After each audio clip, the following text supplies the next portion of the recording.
kalunga ka day chan nang manay pizi Puchim lova to ding nay pizinga Sung gil gil lela samma nay quy lau zein Kahat na baka kahin thang va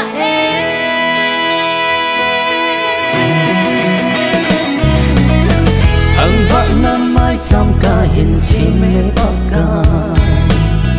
Kalunga ka day chan nang manay pizi Puchim lova to ding nay pizinga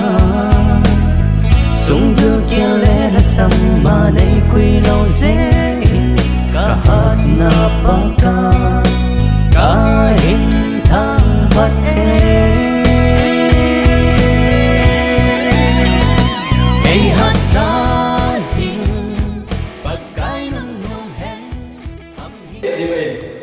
Zonlaya kin neite thiyung tibe tulu pala kezi heluten sumite ho artist soyong specialist so kitile special invite soyong hutabe tene pastor pa ahin adang si ki muala pale tibin aung lo la hozon su hunto pewin ole amas pedin chu kin gun te ho ki pan te dinga pathinin hin ko phat pha tamna phalo pi ta ip ta zewin Abasa penin hengsing pati hatsunung pakai Yesu lopin sama saya lang. Amen. Oleh program kita pasangin program highlight katwe sintoda ananing TV. Ayat hejanin kin mga hungho kin upa hungho sosi asungla hunglo dunlang ayat hejanin amalangin hunglo lang so kipaw minti. Hoi lang hile zip lang pwede nga he to thi ay alang nga to thi ay amalang ong ho hi hudi masai ti ben suting le alung nga to level thi pa ay ole program highlight simdo da gane tv tulu pakezi helu le insungite pathin thangwa le ki pa mai cha kingu 19 July 2025 Saturday time here 11 a.m. Amun sila monglin pai kisi kompang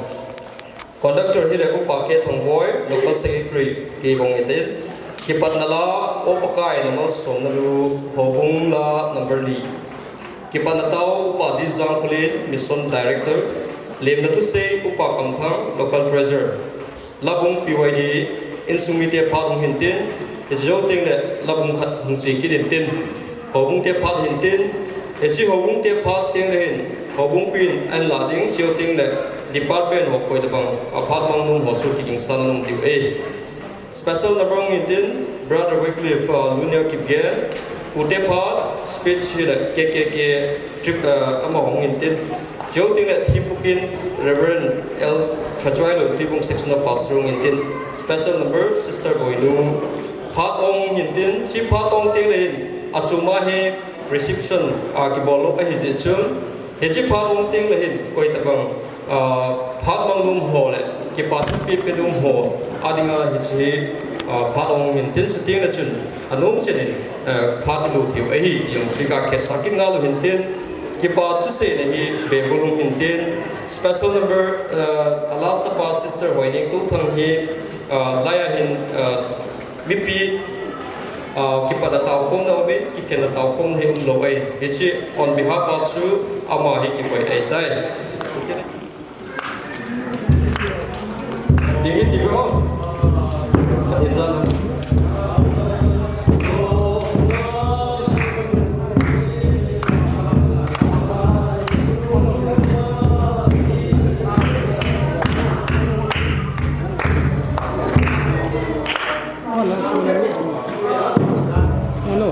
Amalang sendiri, aku buat.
King Jongle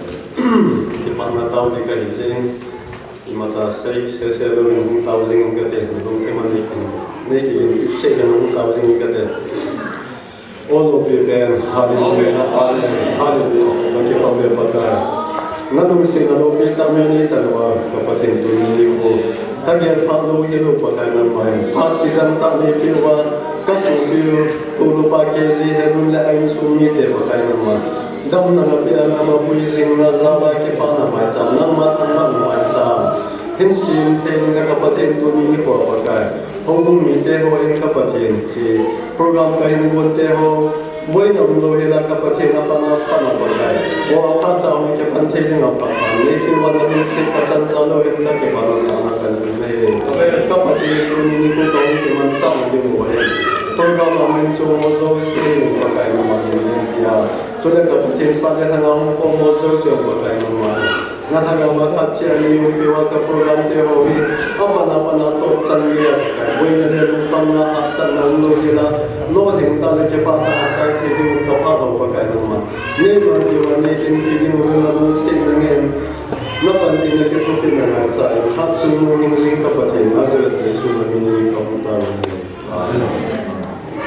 ta kepada tahu Bupati Sampuli Mr. Director Akonin tahun su Mansai Tawin tun amat semua pakai semuanya patui gak pungguin aban macam di wetan dia betul se umur sangahin gak sehiti tu dia ikut kom nau he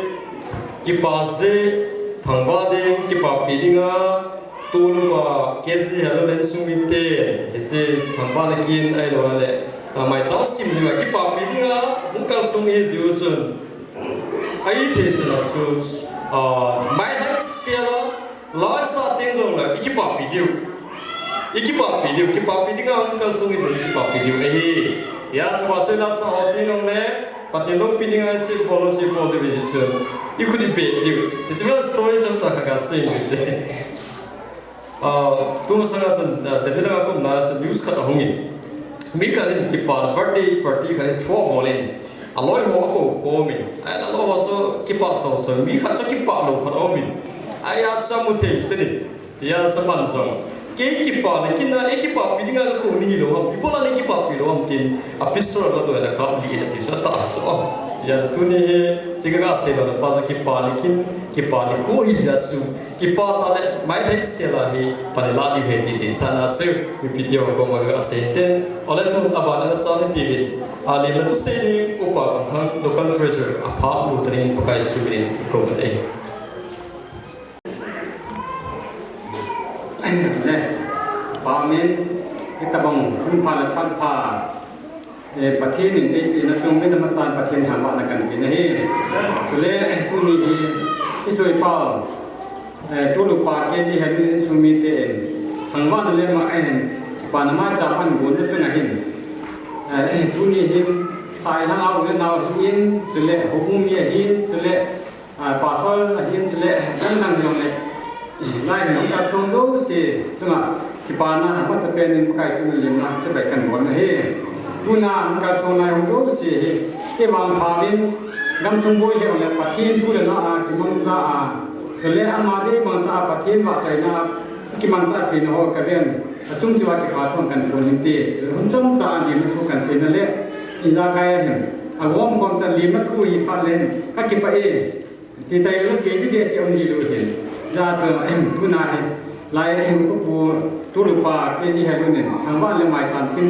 an gu nu chunga ka so ho zo si he em ki pa na kan lim na thu ti pen de so kai so na kan se ro chan than ti ki pa ya aban sa kita ti lim na se upa kan thana kal treasure ko ne ngai ta ben ai lim bu be ti se yenge abana labung piwadi te hong hinten labung piwadi te ana kis kot ka ben hijabale insumite phalong ite gain piwadi te tun labung sading ini ko wen abana insumite phalong ni pai insumite ang giging san umna su ki pa mente ole tun piwadi ten ta phalong mantam ta nglo ta dingin pakai suminen kan ko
기뻐하는 후회지 아수 아키차이체 와야래 파종 어수 아키차이체 그인데 또라 라인기 디웨이 이제 성님들 알아기 보면 비웨리 때워 나 팀에 세고인 나요 거의 세긴 두사 회소를 해서 기망서 드리긴 비웨리 때 파틴 파테부한다 마오부 비징다한 아멘 아빠 아다 Cakita hitibin tun insumite pha and insumite na pha hinlo tadingin pakai sumin pha thalo tabe chu thenin thavil lang la so jong chu thenin saw din na tuni hi pathin thangwa na mai cha a hi je hin pathin thangwa na thu insumite mitam ta hin dunia hi kezi helun hin mai cham ipizia sim ham ipizia pathin thangwa ham tilong he tam ta he ilung thimu wa ini gyal diu ta sanomin tuni he aban cha cha akan sedin tin nama sape pena lim na hobung miten lam kai hang se jong le in sumi la kunin khosunga adein hobung mi thing te hozo si dunia hobung mi chlai kakin mai cham sim na ding kin lo bi ta na hoin kan pi do le ki pa ta ne san pi wa itabang kin lo bi ta te ho ni to pi zalwin hobungin iza kaya pa ne la pi wa ki thanom ta ne len zalwin in sumi te mas pe pe na chung chi wa hobung mi te so ki pa thu kan pu masa na hi to ding le section pastor Ren Tesoilo kapazong dunia thiam puwa dinga nangzong boile hela to mun honin to pi ji zona suma ki pa thu ka phongin ding le ke ya dinga wang laham katsan na i zakaya kahu ki patna kanu nung sanglang kapute kapuhapu amazong atute nato na ahung jalin amazong ke pathu ka phongin kapupa khave pakai sumin ga din pilapante si ke ji anute kapupa ka hi suding le pasong pa holo che le kidin do sada kantin dunia artist ako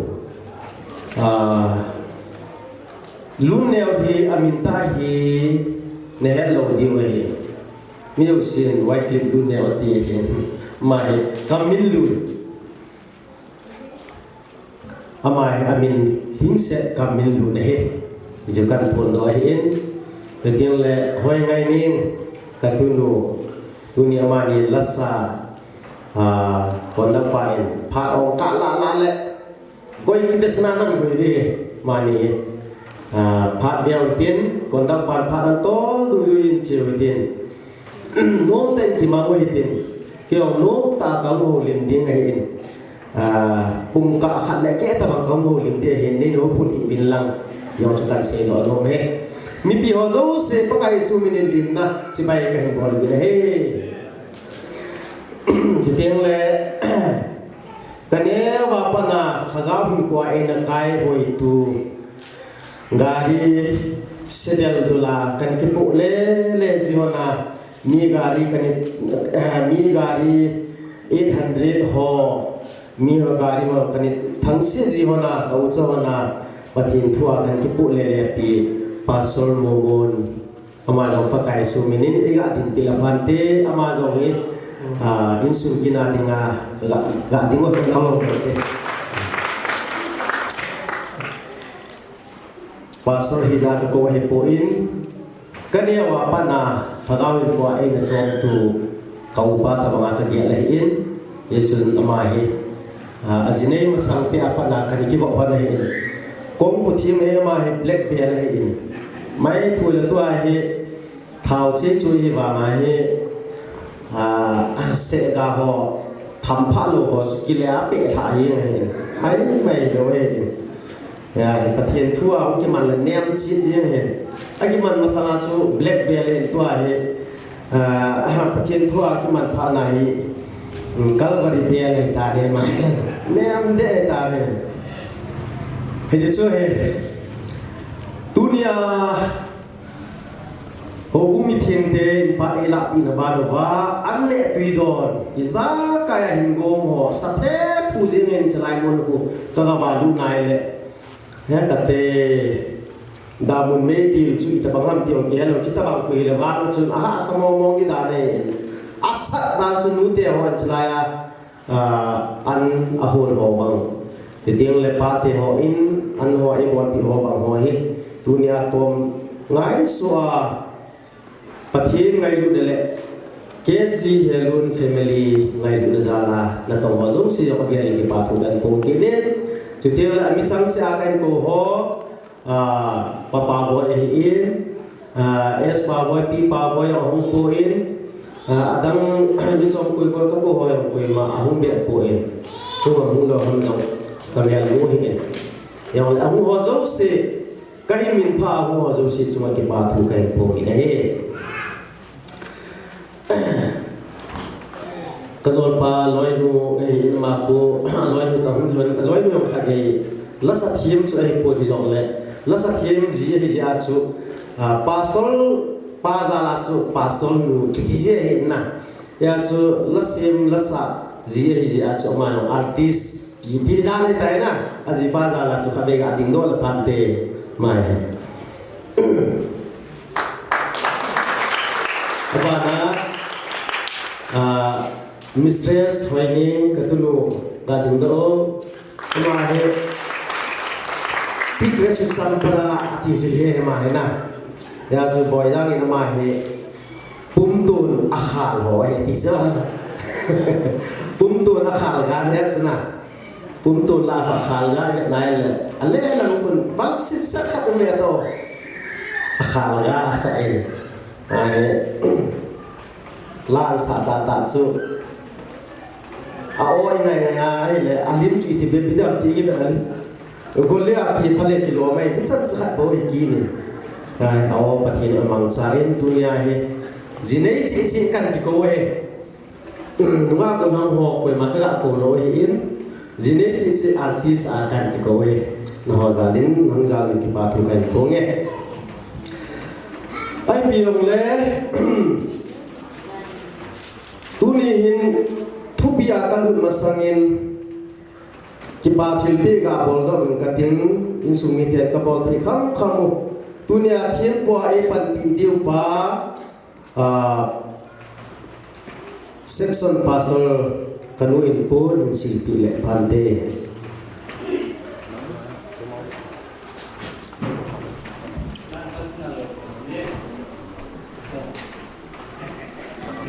dunia mai sam thiem poi pan pi diu pa ki pa nazalin pon khat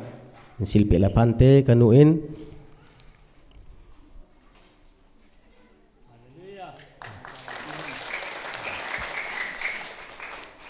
ban le dunia mai sam ka sim lo na thangwa na mai sam ka sim lo na he mi khat je hin ezote la kan sei de hin yang la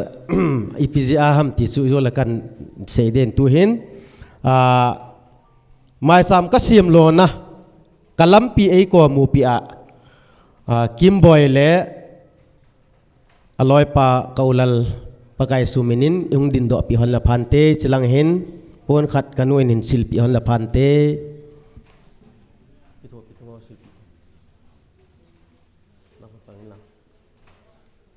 pathian that sa mane jong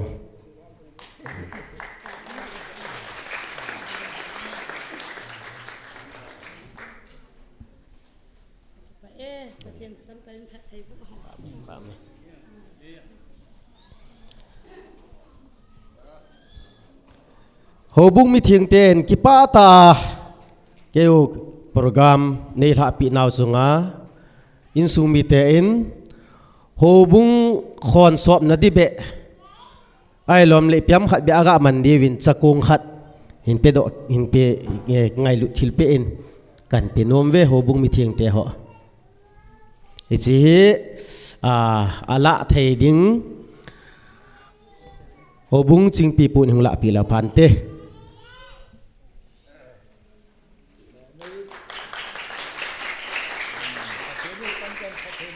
amen dunia dinga pute zaw lo wai le kanian lang danian lang kipani jong le hi thei lo hi in kapupa amazong tu te in pon khat ga silpi leng phante kapau pung ding di opi la phante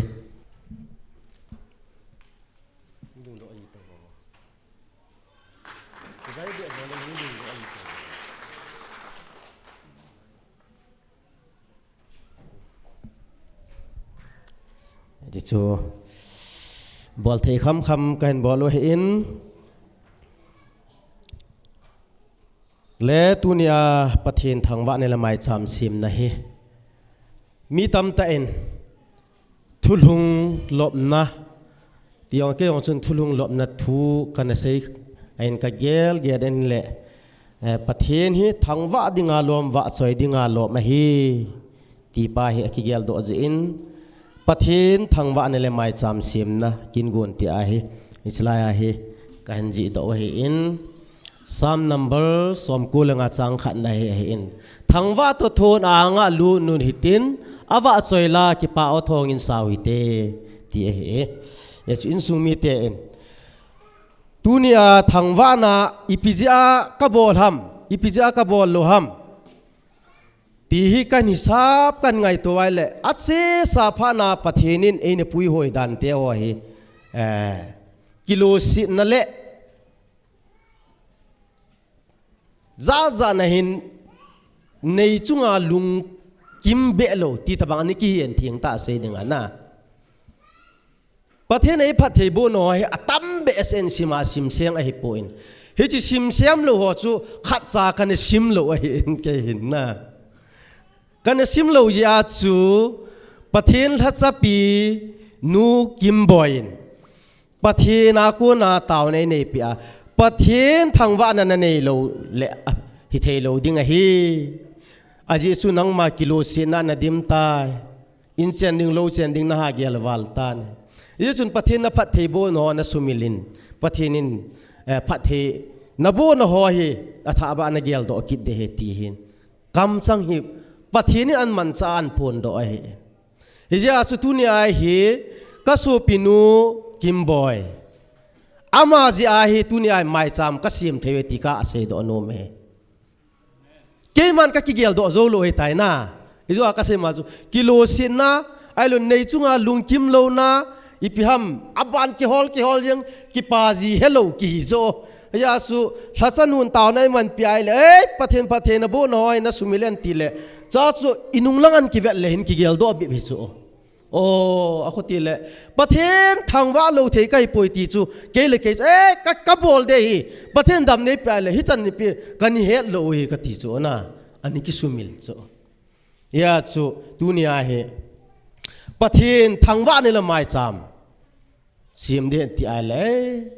เนเราท่วมป่วยก็ซิมเดฮีตินประเทศก็มาเซเลนดัลก็เก็บบอลเลยประเทศนี้ไงลุนหอยตีอพาร์ตอบานซากซิมฮีตีกันเกลโดเอ็นยาสูประเทศฮัสนูกิมบอยเลยอร่อยป้าอามานีฮีกัสนูดำโลกกะตาวสะดำอบานกินาคาซินูดำโลกกะตาวสะละดำอบานาจูเกยองกะกิตาวสะเลยอามานะเซจูประเทศทางว่านะบอลเดอติตาโจเกจุนเกกินยับจูทิลดังอินเซปีดังวัติละทางว่านะบอลเดอันที่ไอเลยกิเกลโดลในจูน่ะกิขังโดลจริงไง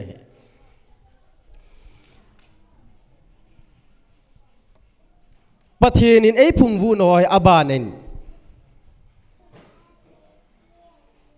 ก็เห็นคู่ฮีมิวสินอาเฮดโลดียองกตาสัน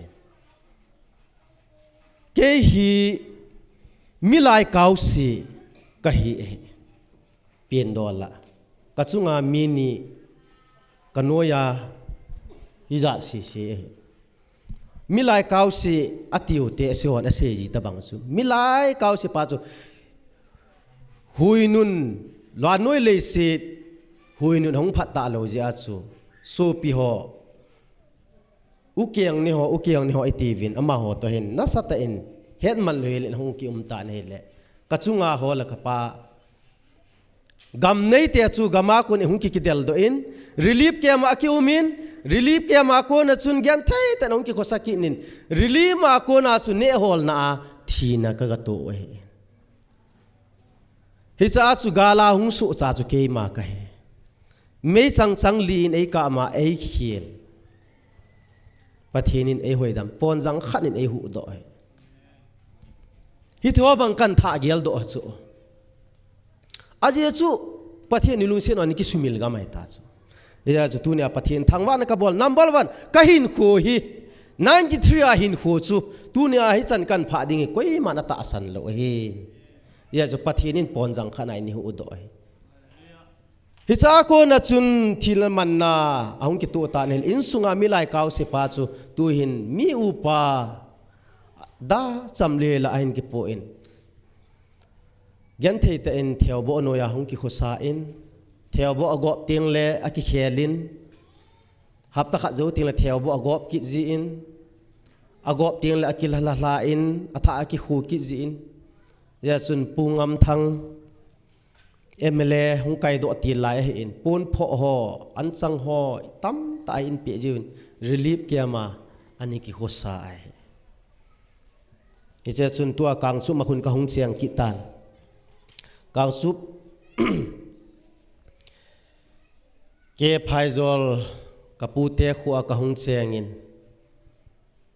ka ule ka pan ei dal ha pha nin kanu hi ka su milo na hi kanu za la hi ka hin do hi kapute kan zut nu le kapute akona chu hi chan kan pha wa hi akho ti lo wai la chun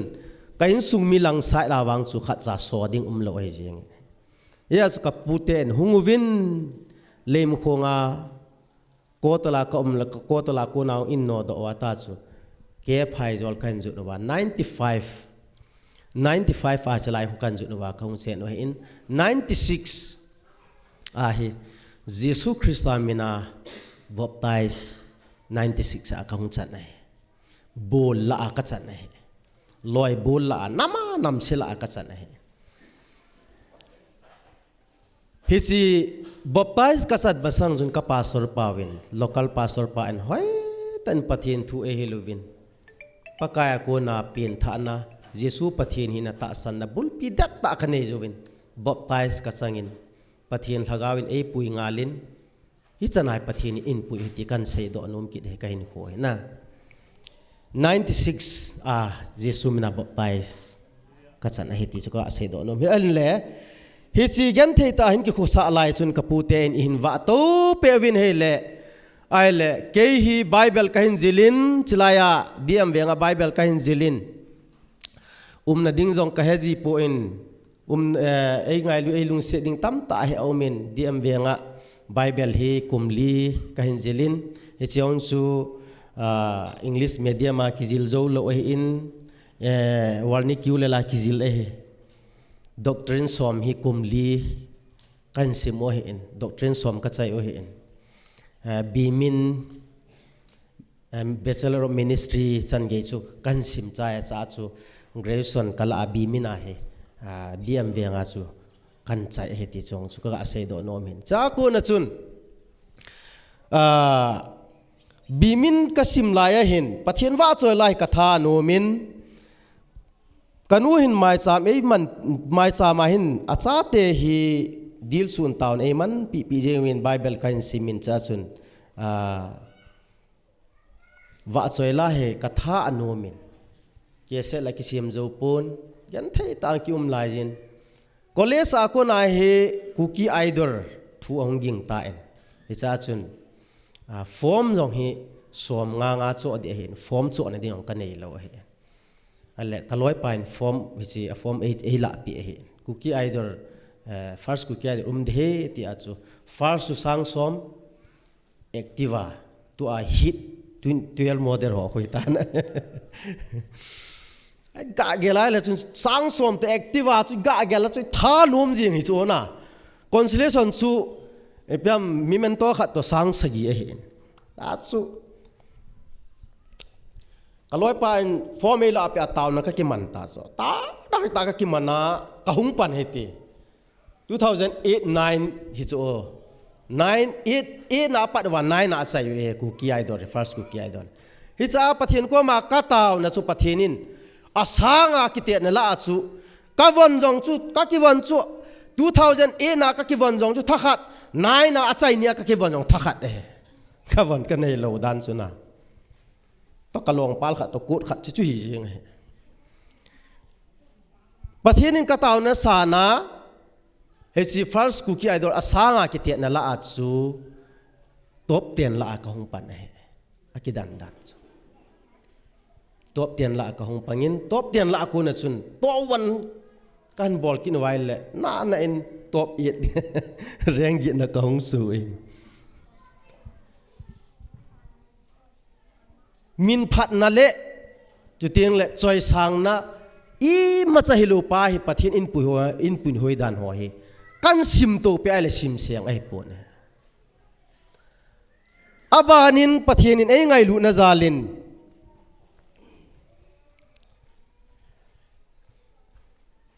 เอลปอดไลตาเอสันหัวขัดกสุขาเอ็นกุมสอมกิลังอาขัดการิเนวะ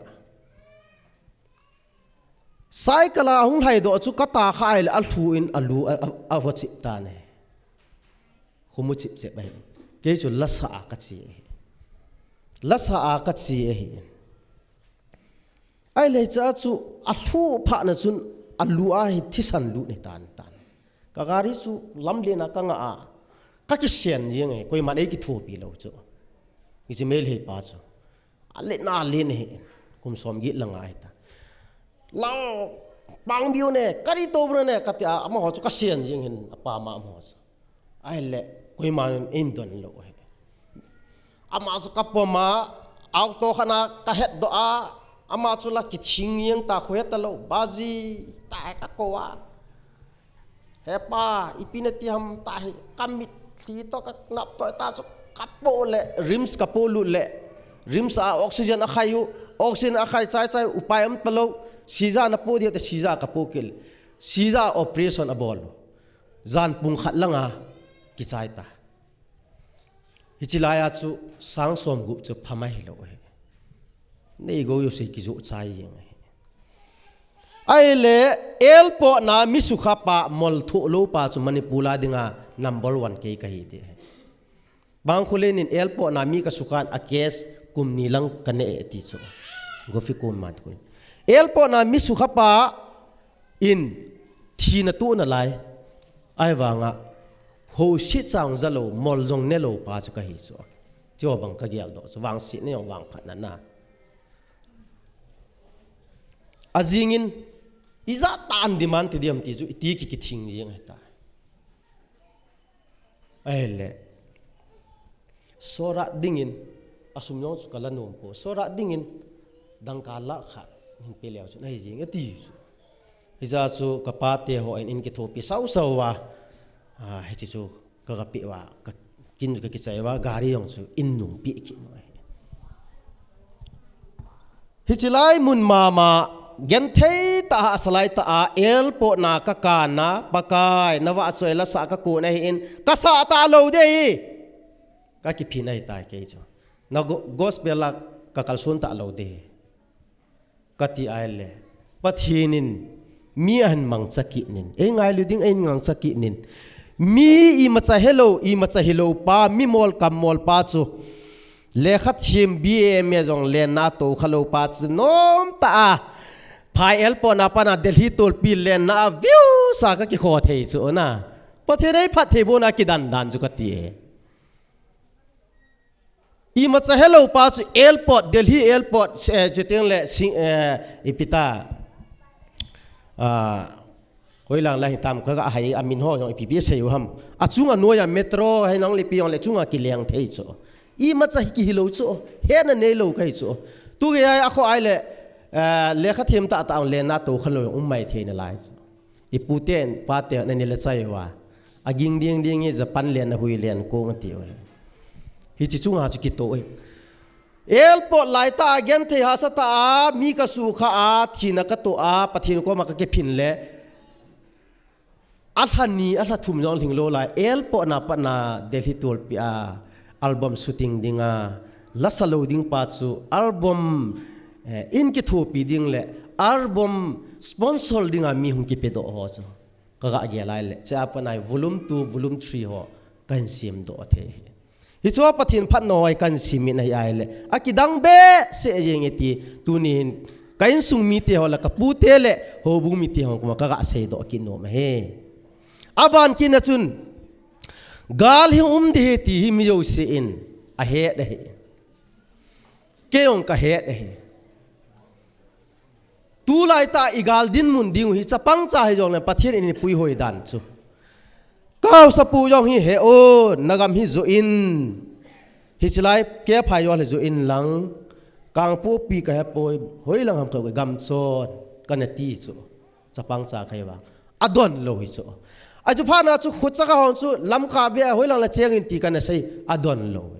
ปะเทียนินจ้าปนาจูเกฮีหลังไอเอ็นเจนสายจูฮิไลมุนฮิไลกำฮิอินโลสายจู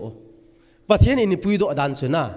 นิขัดติงเล่เลี้ยงเทปุ่มขัดยาจงเมลเทเตะเกี่ยวอินสอมนีสอมทุ่มเบ็บเสียงกัลขัดกระส่วนเบลเล่อินสังนีสังทุ่มเมลเทเวียงากิมังซาจุนิขัดติงเล่เฮลัยกามีกิจานเดติจุกะเฮตโถจุกเกก็ใช่บางอินกันสูมีแต่กันโกก็ไกลตัวเดียวกันนูหินนุ่มโลเฮเห็นว่าลังจิตกิจเจียงต่างแต่กัติลนุ่มโลเฮกิกายิงโอเฮกับปีเตียงกับพูเตียงกันดาลาจูไอ้วางอาจูเกจูกับพูเตียงตุนยิงจูกิดันดันจูการีอิมาซังกินเอโลจูการีตัวอเลียนหอกังเปียพับลิกแคร์หอเฮจิเสียหุกกิโปยอลกัอินโกวากัดชิลกันโลต่อข้าเวปไอปูใจยิงจูปูเดียดังโลนะกันนู้จุลาอนุสังลังอังไงยานะกับยิงกับปีเตียงจูไอ้วางอาจูฮิลังกันบอตุนตุนเจียงวิโจก็เวทเกลก็เกลไอ้ละปะเทียนินปุยหอยดานหอยฮิจิกาลาโกนาจูเชลังไอ้ปะเทียนินกาลนี้ในไอ้ตัวสานมโลหิติก็เสียตัวโนมเฮกาลขัดนาทีนั่นมันนาอีบองไอ้บ่ายไอ้กิจหาไอ้เห็นกาลนี้นับไปเห็นปะเทียนินหอยงี้ไอ้ตีดานหินตินขุดที่ละไว้เลยเอสันเตียนอีจันยำขนาดไอ้บอลดีไว้ฮิจิจุปะเทียนเอ็นปุยหอยดานจงจูตูนินกัสซิมนันนัมบอลวานานัมบอลละปังกิดเหติกะอาเซโดโนมาเฮฮิลังของกิงลุนินเล่จอมขัดโจเวนอากิปานินกับปูกับปาเตฮอโจเซกัสเซฮอโจเสียงกุยมันไอ้โกลงำปอยกัตุเซจูกุยลุงไอ้โจกันุปะเทจงคาซิโนอินก็เตียงก็เกาโดโจโลโจอินน่ะสาวโจสฮีวินก็ตีโจอากิดันดันจูน่าสฮีวินหอยลำขันนะสาวเตกตีเลยอาสาวอาสาใจมาส่งว่าลูลวากิดาลาชัวโจลีน่าจงอีที่ว่าบางทีเกี่ยอะไรเลยประเทศนี้เองปุยหอยดานหัวเฮขัดนี้ทุ่มนี้แต่อากาศมหอยจงอันนี้ฮิโลดานฮิโซอาบานกินินกันเอาไปฮีสกีเวเจนฮีอัลมีอาไทยเฮไทยลุโลเฮกางสุบลังอากงบาทเฮลายากะหงเจียนว่าปะนายอัลมีหงลุติโซกะโซปิวอัลมีขัดสุนกันเนวจูกันเอาไปเห็นข้าเวกะอดิ่งและพันเตบอยข้าเวอดิ่งปัสสัลลีกะยิวินอมาเห็นสกีเวไทยดออาลาโลจูอับบานาจูข้าเวไทยกินินหลังอมาเห็นเทลจอยดิอมาทโนมิโซเทลจอยดิบ่อมาเห็นอเกลสกีเวไทยลูนาสนปฏิไอ้โลดิมาปูลไอ้โลเฮ้ยไฟมุนเตียอะไรไอ้เอ็กเซเลนฮีไอ้วางอ่ะอัลลาอัลลูโซกิดันดันโซที่เล็กขัดอีพิมขัดแบบเลี้ยขัดแบบเฟลอีพิมขัดแบบเฟลอ่ะมาเทลจอยทนุนี่จะพานาจูกันเอาไปเห็นขัดเวลาสเวียงกติงกัลุโลไว้เลยทิ้งหน่วยมีกัลุเดติตาจูจ้าจูบอยอภัยตูนขัดเวกิเวนหลังนั่นลุโลไว้เกี่ยวทิ้งหน่วยมีกระเหตุดีตายกติโซก็กี่วันละนอนจะช่วยยังไงไอ้จะมาเทลจอยทนุวันน่ะกาบดิ้งเกี่ยวละภาษาโลละกุมเปียนส่วนใหม่ไอ้จู่วางวิอาฮีอากาศหายเลยมีจะนี่ละจู่มีนี่เสียละไม่รู้จู่เฮลัยก็เชียนเลยแต่น่ะไอ้จู่เลี้ยมควงอ่ะเฮอากาศหายเลยเฮ้จ้าจะลู่ลงไงเลยทิ้งหน่วยมีขัดกันในเดียวตาจ้ะอะข้ออะไรที่หน่วยมีปังเลยตู้ยาวหิงโลไม่เทตาจ้ะน่ะเฮียจู่ประเทศนึงก็ดิสิส่วนละก็ตาวน่าจู่ประเทศเอสันปีดานเฮดิดานเฮทิ้งหน่วยมีอปันนี่จู่อภัลโลเฮเดเฮมีจะนี่กิเตียนละจู่มีนี่เสียละวายเลยจ้าจู่อันนี้น่าหงปังเออัลมีละจงตีเอกิติจู่ไม่สันฮิโลจู่เรซิเมนหัวเฮอัลลอฮ์มาลมาละอุจู่เลยมคงอาวังจู่มีทำสักขัดบ่มีสร้างยัลไทยองเลยมีนี่มีทุมมีลี ตีโบอัสเลนฮัดมองเอ็กซ์เลนมองอัลเฮดหน่วยที่จะสุขนาวปาฮีกันสุงวาดิงมีกันเทียดิงก็กิ้งไว้โจนเดียวขัดจงกอลเมียนละมาดิงเฮ็ดปีนักนั่นนี่ยองเฮจองเฮกับประเทศเอ็นลุงเสียนะกี่ปานไม้จำซิมดิ่งดอลตาเนี่ยเห็นอันนี้กี่ซิมกินเลยไม้จำซิมเดตมาตั้มกี่ปานเดตมาตั้มโจกี่เฮ็ดดอลเลยโจเฮ็ดมาเฮกี่ปานมาละอามาปันสุกสิทนะอันนี้เป็นปาไออัลเบียกัลุสาโกนะซุมกสุนละกสุนมังเกยกี่ปานไม้จำอันนี้กี่ซิมมันหลังละโคเลยซุมกี่ซุงยอลอันนี้ลูดีดานี่โจก็เกลเลยนะขัดเสียปันจนก็สินานี่เบี้ยปังเละที่จะเกยลุงเกยเลยเจ้าไอ้ยาจะซุมก็ซุนไอ้เละก็ซุนน่ะป้ายอ่ะปอมาจามมังเกยเฮลังเกยเกยตลอดที่ช่วยยาสุตุนีอาลายก็สูปินูคิมบอยตาวนี้มันไม่จามนักเสียมดีอันติจุก็กิเกลโดนอัตมอามาซาลินหิงจิงปะทินขัดเสเยซูคริสต์กระทั่งว่าจิมเทปูเน่สุดที่ยังเล็กกษัตริย์ฮอกันเวียดนามกันเอาเตะฮอหินเกี่ยวกับหิวินกษัตริย์ฮอกันเวียดตู้ปีไอเลยกันนูตาวนาซาเลหินกษัตริย์ฮอคุยมัดซาอามิซอยอามิเลี้ยงจงอัมพูนอาขดเลี้ยงจงอัมพูนกษัตริย์ฮออามุโจซินมิโยซินนาซาเตอหอยนาซาเตอพัทเยอติวฮีฮิจิจงปะทินพัดนาเหตีกะเสดอนุมินเฮปะทินกระทั่งไว้เนเฮกันเอาเตะฮอฮิตัวฮีจินเนโลมินีกันเนวินอดังซีจินเนกิตายนุ่งขัดเลยกูลังขัดกันเองเว้ยเฮ้ยจะช่วยเห็นกันนุ่งอนุยองบอยนุ่งยองเฮอินเสียนหนึ่งโลเสียนหนึ่งเกียวจีอาเฮจีเนยมันโลเฮตายตูชนะเฮตายมาเฮตายสุเลปะทีนินอินปุยหอยดานินตูจันเกียก้าวมุมน่ะกะโมปุนอาทุบีเป็นนักปะทีนินไอลุงสินะทุบีเป็นนักกะเกลซูservice ไอโลเลขาเฮนะไอโลทิลตัมตาตาเกหินกันเกลหินตูหินกะเกลไอเลก้าวมุมนะปะเทียนทัศน์ปะเทียนทั่วมินเอนะมันจะจีไปทุปีแต่อินกะเกลินเฮตูนจงจะไล่หัวบุงะมีมอลกัมมอลฮิจงเลงตัวลูปาเกจีเฮลุนเอกะทีวิน Sunday School Director ก็กะปังเทกินในไอเลฮิจีไอเล Government Service สางะทุปีจวนกะเกลินกะกิปาเทจิงในปะเทียนทางว่าโลเทไกปูเนเยซุนอามันตัมดานเฮฮอเฮปะเทียนไอลุงเสียน้อยซิมเสียงไอโปยจุดที่ยังเละนุมันตั้มตะกันนูฮี93จนกันนูนเอดาท้าวเห็นลังเลยสันกับพระโลดีวะเฮ90กันนูกิโลเลงก็หอยเทดีวะเฮกับป้ากะโลดีวะเฮอากงจังกุงอาวมาวมเงินกะเฮเวกันนูนุงอะไรจะหอยจัวลิมมีเวสวานากับปูเตหอยมาอุทิศนินทินงูสิเสนินทินกันนูโลเลงจูอดานดานจุกอุ้มดีวะเฮกันนูก็โลโลจีวายมินี่กระทะนายเลยกันนูโลเลยงูกันเอาบอยนู่นกันนูโลหันหลังละข้อแหละกระทะตัวไม่เทวตายกระป้าละงากี่ไก่จีวายก็กี่ข้อโลลายวะเฮ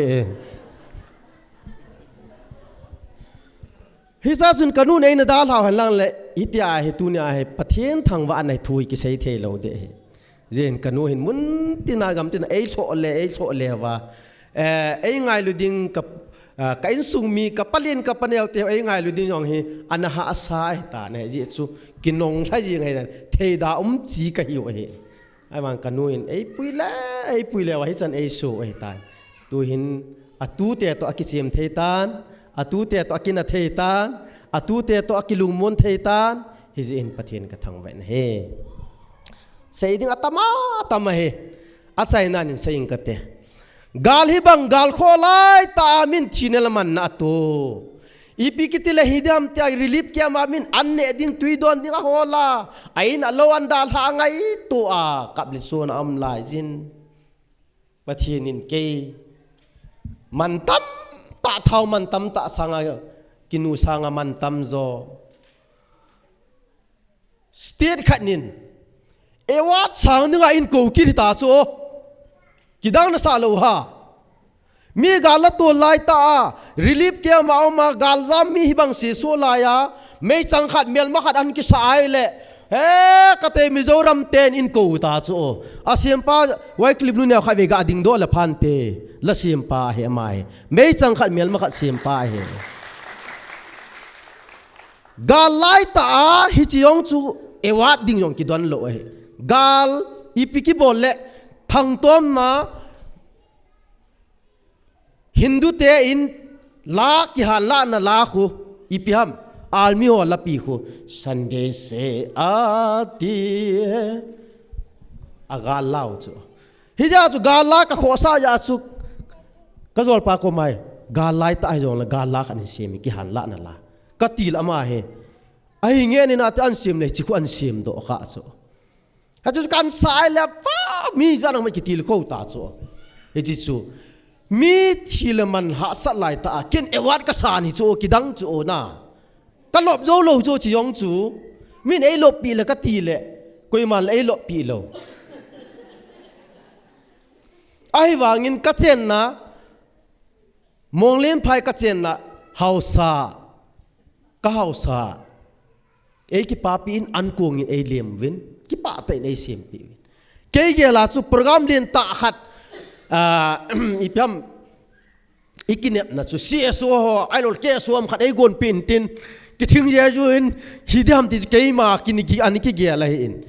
อะไรกัลฮานี่สิทิมกินอะไรเจ้าเอวัดขัดกันกี่สังกี่ตีจุน่ะกาลายตามีริลิบมามเนดินซาดินอาเจียซาเทียมันลาเอมันมินพัดกี่มุยโจเฮ้ยจูปะเทียนพัดเทยบัวฮิโลเลยว่าอยากกูนี่เดียมนะฮาเลลูยาเยซูคริสต์ก็ทั้งไว้เนี่ยฮิจูบางเฮอันนี้กี่เฮโลฮิลาอาบานะอีพิฮัมปันปีดิ้งยันเตาดิ้งยันโปประเทศว่าประเทศนั้นกี่ตียังเลยทัศปีทัศนูเอ้ยที่เทเราที่กี่ปาตักไอตีตาโจประเทศก็ทั้งไว้เนี่ยอามาซาเลนนะอยากจะตูเนี่ยให้ประเทศนี้ทิลบอลประเทศนี้ไอ้พัดเทบุหน่อยอาบ้านจะเสียเดียนลังเลยเสียนิลหุมยองลังก็เสียใจเราเดเฮ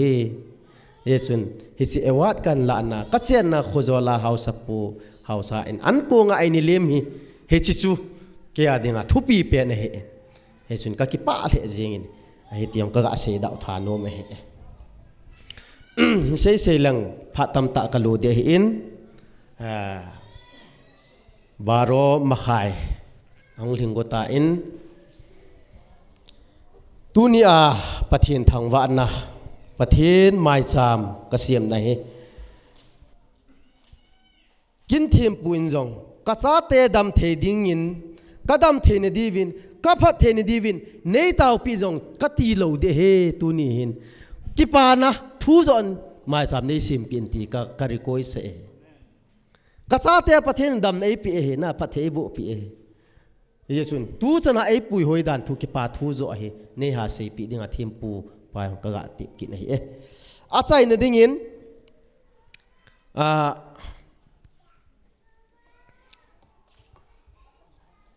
ทิลตัวหัวเจ้าเสียสุตาซาประเทศพัดเทเอบุนะเห็นถ้าเกาละมาประเทศพัดเทเอบุนะจุดพิามติไอเลยกุยมาอามูเจ้าโลชอเจ้าโลประเทศทุมาเฮนียเฮติลอยมีฮิจาลาเกนประเทศขัดอามินช่วยพิามติละเยซูคริสต์ประเทศขัดตาสันขัดบอบตายสันขัดกันในข้าฮิจิตุนีอาศัยนาดิงาประเทศกระทังว่านะฮิจิทุลุงกมูนะซาเลติกเสดโนเมฮาเลลูยาโจโจโลเฮจีไบเบิลกัจิลามกัจิลโดให้ป่วยจีประเทศทกาวากูนะประเทศขัดอหินะประเทศจุเยซูคริสต์อหิตีอามาจุประเทศอหินมีงาหุงปีงาอันอบพาลมีสุดามาอันอบโนมาอุมาเฮจิจูกุยดังให้ป่วยหิงจิงเยซูคริสต์นาเยซูคริสต์ก็กิสานากันในข้าประเทศขัดเฮียอิสราเอลประเทศก็กิกอบพิเทฮิซีเฮประเทศก็ทางวานาจุงนุ่งเปลี่ยนจุกกะเสดโนเมเยจุนยูปีศิลากันสาเดในนักเกลทีมลังจุดยังเล็กกันุนจงฮอลิมนมนะนี่ลังฮอลิมเดเฮกิปานี้กิปานะกินกุนในเตียงกิปาเบสเอ็นอิเซดิ้งอามาสดิ้งอนุขัดดิ้งอามาสเอ็น hichi ki he thiam diwin tin kalim lu ho jong tam ta ai aumin ato na ding dola ka to sa lo yong tam ta amin hi jong le pakai jisu min bon chawin ki ngai da muite ki pa be se a khu he lo hi ti pa su ni ni gel pi diu hin te kala si ma he ala kho biang tio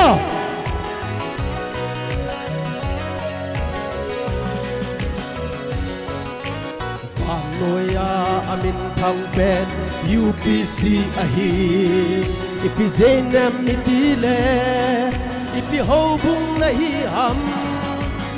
UPC kahi ihin ki tingle nehin nai in ne hopin ka kisan kahin ki da UPC nahi se a nakisi khana ka em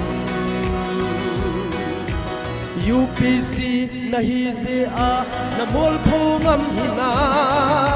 ta kau thiem na chan na na kisi ka em Giêsu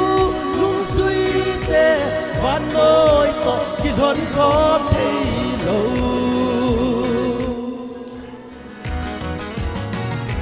Giêsu Christa in on kei ma zin sala mi zo se hot na hi di ki khop na in tin na hin tai do ti mu ki si thei yun ati hoi lai mun na thi na phai sam zo chong le ka hin zui jing ding UPC na hi se a na kisi khana ka em UPC nahi ze a na mol phungam hina ta kau thim na chan na kisi ka em Giêsu lung suy te van noi to ki thon ko thei đâu khép na ho thu ham ha min a khon ni ge yin ki pa man lan lu khu isan thei na di win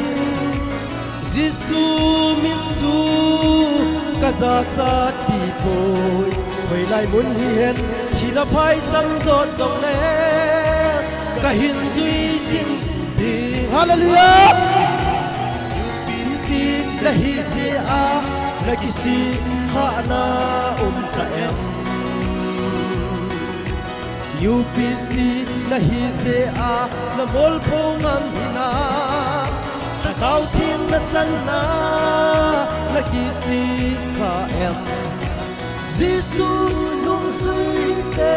van noi to ki thon ko thei đâu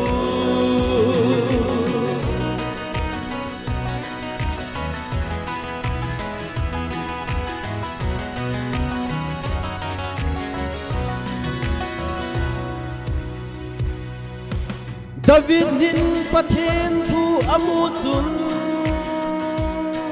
hey azat ti boy alame nang la kei ipidia izat ham UPC kahi kahi kakipa bese jing UPC kahi kahi lopi ka sa thagau thing ka chan hi ka ki pa ta nge ye Giêsu nung suy te van noi to ki thon ko thei lo UPC kahi ze in ka kisi khanai sai khapoi UPC kahi kahi lopi ka sa hey kau ting ka san hi ka ki pa ta nge ye Giêsu nung suy te van noi to ki thon ko thei đâu Giêsu nung suy te van noi to ki thon ko thei đâu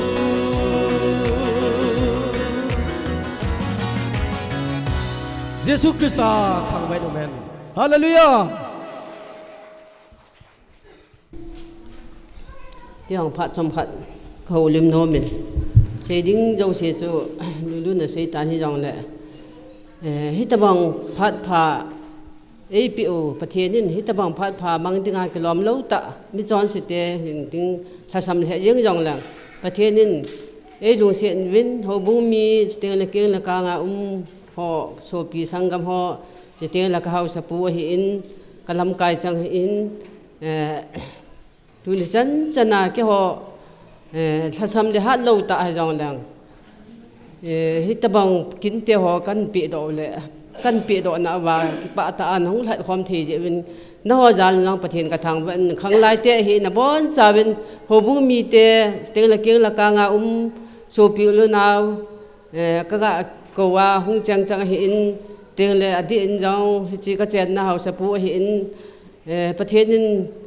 ประเทศจาเลนในลูเสียในไงลูเวตีแค่เจนจุงเจว่ากิปาทุกันเซจินตุนอาชีพสาพัดเตะหอสอมก้นเลยทุ่มสอมก้นเลยลีหินคูมันดานหอให้ก็อังไงตัวจีนให้เลยสอมก้นเลยทุ่มกาลกุมินฮิตบังให้กิมังดึงอากิลอมโลกิลอมกิสาโลจะพังแนวจ่าแนวถ้าแนวเปลี่ยนบ้าจังอปาเฮโลลายหินจะพังให้กิปุขอมเนี่ยลุนาเบียงไอปุโตอีไก่โตให้ตาหิมุนตินาวัชเตียนทิ้งกาพัดนาเดลตีบังอินอติบังอินเตอร์ฮอนมุนตินกำตินาฮีกิไทยเล่ไอจ่าเตะกิปุอาตาฮีกิปุเล่เจียงหินจ่าเตะหอแนวจ่าตูตะบังฮิเลวตูตะบังหินกาลุมหันหลังที่ถูนาอันนี้กิถูกแค่หลังเลยกันยองกันเทปูงเงกติโนมินฮิไลอันนี้จ่าฮิไลเปว่ากันเทนหาสะนึกถูกไลจุก็อังไงตัวจีนให้เลยฮิตบังฮีมุดงากิลอมเล่าตะจงแรงประเทศนี้ก็จะคำมินประเทศความอักตาวจีนจ่าเตหอต่อก็จุมากันเอามือเวนดิลิรูปพิงเซนเตละกันเอามือเวนที่หินเฮาสเตหอคมีเตหออันอินขัดไอสาเปเวนจ่าทุกก็อุโมว่าเลยก็อินมาจามก็เสียมูเลยมีก็กิติบินมาจามก็เสียมูเลยจ่าเตหอเห็นเนาะตูเห็นกปาเลก็อุอมเดออาจาฮอนเดออติเวนอาจาฮิดามกติเอ็นมาจามก็เสียมจีเอ็นก็มาจามเสียมนะอทุปีอากันมันช่วยเลยอินสุงนมจวนกำนายเปียนฮีตีฮีกทุปีนกันมังเงินตูเกจองกำมังโดอเปียเจียงเงินประเทศจาเลนตะบังเฮตูหินเพพาบานพาสุตาวินประเทศจาเลนจินีจันยอมตาอินจินีหลงจองเลยทุนที่ฉันเกจาฮิตบังมาจามเสียมที่ยาประเทศนินดำนาอีปีฮีประเทศทางว่าโลเทกะฮิปนก็อบุลาเป็นเสียหลังสอนาสอเดหินกดิลฮิอาเซียวาสาวเดหินนี่คูยองเลยก็เสียพัดสอดตากะโลยองจุนมก็สปูอินประเทศนี้ลงเสียนเตหอนหอจุงอาก็กิปานั่นแหละเตียงแล้วประเทศนี้จังจะน่าปุยหอยเตหอเฮพงโลเทและทางว่าโลเทไกปูตีจะอาฮิของดินดอหินกสูปีกับอุกนาบอนสาวินจงเจ็บกิปาทูกเซียนโอบุงมีเตหอนกตูกจาเตหอหินจะเละกตูกเบียเตหอหินตูนี้กเบียปากมุหิเบนกเบียเตนี่กมุหิเบนอีตีฮอนตามโปรแกรมน้องมูฮันโลขันทำแค่โปรแกรมน้องคิมแกถอดทูถูหินคิมกมุดอหิเบยังอีปีที่จองเลยล้ำอภัทพานินกิปตันตินประเทศนี้ลุงเสียจาลว่าให้จันเกยประเทศนี้ปุยหูทางว่าโลเทลว่าจอยโลเทก็ให้โลเจว่าให้ตะบังกินหอหงกิมังหินอิมาจะถ้าสำเงี้ยมีหันหลังถึงลังเงี้ยงุยจองเลยถึงเสียนานีละปีว่าหัวบูมีเตลำกายจะหอจองถึงเสียนานีละปีดีวินลำกายหอหินก็สู้ปีกับอุกนาวก็ลอยกับกุลเตขังลายเตบอนสาวินนะจงเจ็บว่ากิปาทูกเซนนะจูฮิจันจูหิตันเดียไม่ซ้ำไม่อยากกินบุยดอก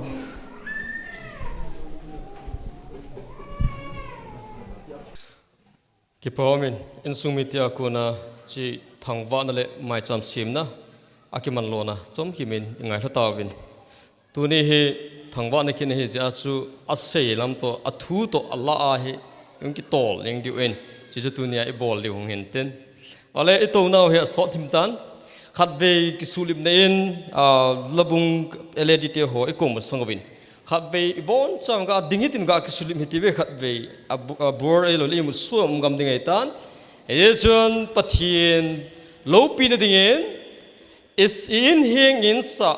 Bible ki mobile nen sa nen thang nen hing nang ma na ki lung sit bang na ki ngai lut bang ngai lun ti bangin tuni pha nen in sa en thang ta bangin i hing i kom chu chi bai ga bu hetivin nang nong zin anum chu me ti in pathin lo pi ding ga ki sulim hiti ve nang nong zin anum chu me na bol tam chena cho wang pha ni yeng ding ai e nang nong zin anum chu me ole i bol sai ta vom time up ale pathi I bol sai to ki tai ti vele ale ki pamin iga ki sulim na iga bolo hen chutot hona pathin no pin dinga iga bolo en aban anachita hetivin insumite phat su asoding mo nga hin hun bi khana dinga chu ya chu asot ta yong tilowa mi pi te hon ata chun phaten iga ngai pi win sunga ki pa thui ga phongki ngalun e aban langa jong thupi lang jong hung hi to pen lai dinga hi in e hon jong gunchu ta pan la diu e tun labung eledite pha lulu tadingin pakai sumin apha ni hando tawe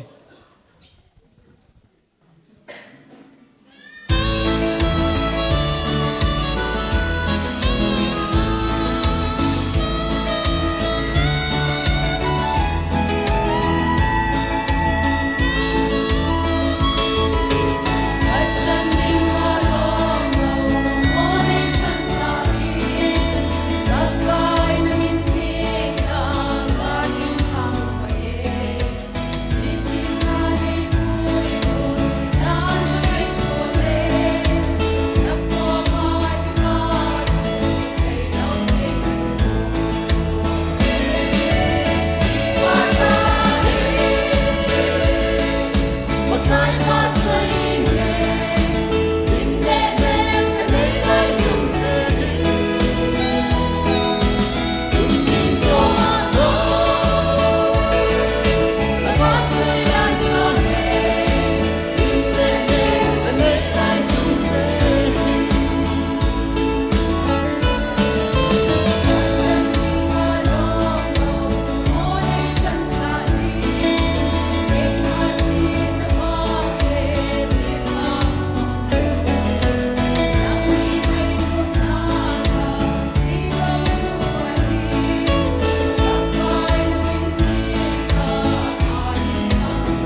team sa na vai mu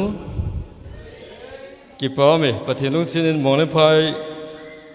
UPC hobumi pi te hi pathin phathibu ka changwin ta thim ta zong hi labunga zong ama labunga sawain a single a solo a thima thim thewe tion su pathino pin dingai ga phun do hintin ki pa min nu te ho LED te ho azong mabana jong pathinin tu sanga hoi zo asa do thedin pathin bu wen lang namang na bu pi jing taw hen ole labunga hin short in akikoin PYD akitin it's a team no yum kha wa he di pisei na ham Pentecostal Youth Department tin hi in so ting le LED hi ladies auxiliary department akitin su PCT ho nu te ki khai khom na ki vai pu nei ti su iga te phun do hin ting la noi la nga hin triple K khadamin K ti khadam ki den se hi la ker khi lo wale kip gen khang lai ki loi khom di dam che chung hin tin chu achom langa umpa iga he thim thin ding wa i he sa he jong le iga ti se do ki do hin tin ole ho tu hi aban hung heding ai te in ho bung te phat hung heding atan chi jo ting the special number brother Wycliffe Luneo kip gen ama ji ging sa no min tin zu ting le ka din pe in thil khat clarification kan bowling ka tin ho bung king gun a hi ji chun UPC te ki vai hop da na hi ho bung sunga title holder ai lo wale me panmun chang panmun nei ho chi ho chu te ka na a pastor reverend ai lo wale evangelist Bible woman certificate holder ho upa ho tul upa ho cho si chu a title dung sunga ki koi pi the ai in adang si hi brother supipa sister supinu Krista a ki ko ai ji chun he chhol a hen I ham ti a achung langa he upa tulupa ailola pastor reverend ti ki koin kia ki koi poi ti a hi inalung nop molo dingwin pakai sumini ga ki ti mun e je chu Krista a supite Krista supinu supipa ti na ai thowe a hi ti chu thempa clarification ga he thim ding ka ga phun do kin gal hen ten ole tun aban anachal hi ti bin hobung te phat a hi ta hobung ten aphanu hunglu tadingen pakai sumin aphanu ilhan do kitabin ki pa min tu ni kho he ki pa ni kho khat e nama sapenin Nazareth Jesu Christa pathin thangwai nom han amen hallelujah ki pa ka san tu ni he tol upa ke ji he lun la en sung mi ten pathin thangwa na mai cham a hin go na he thil hung dan ho chu ama ho akonin jong izatawin ki pa le jengin thu hlung eti la loi khanin iti ti hama gel dong thona ti thu hlung ki ti pathina ku na thung ki hlung ai thu hunga hung sung ai tulupa ke ji he lunin en sung chan chin jong tam ta sen ase ho chu ingan se wi an lang ki pa amen ama en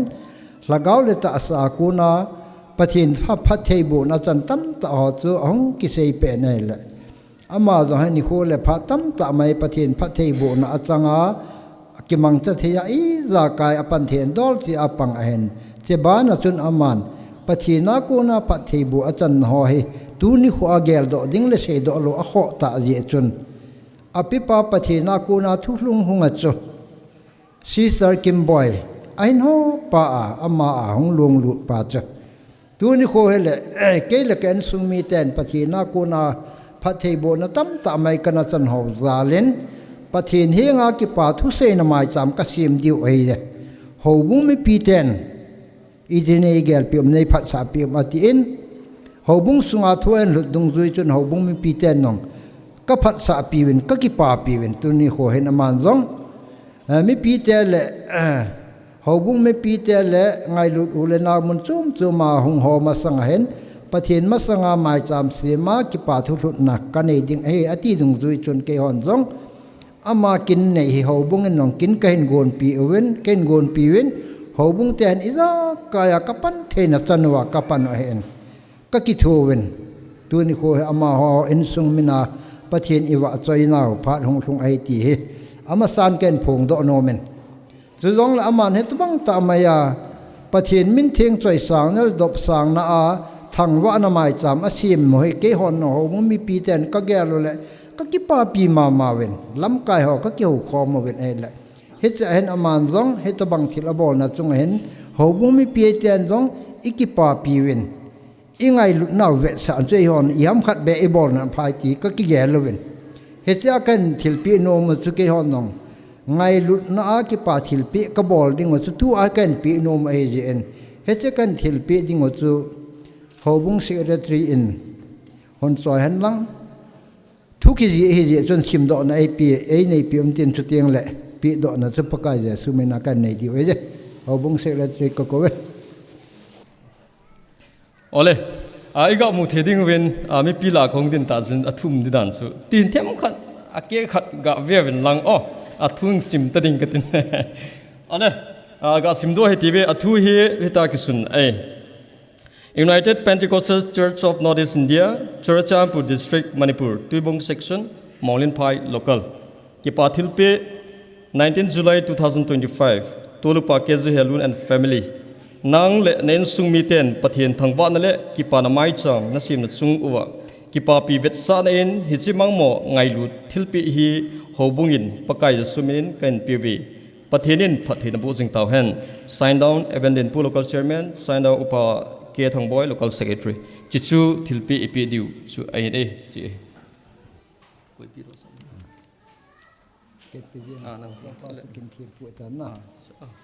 ki pa amen he cha thilpe ding he gel dan khana pastor pa sectional pastor amen ama ga aman cha no amen a hi wang ama kin them pu hi je chun ke man hin pe jeng ka te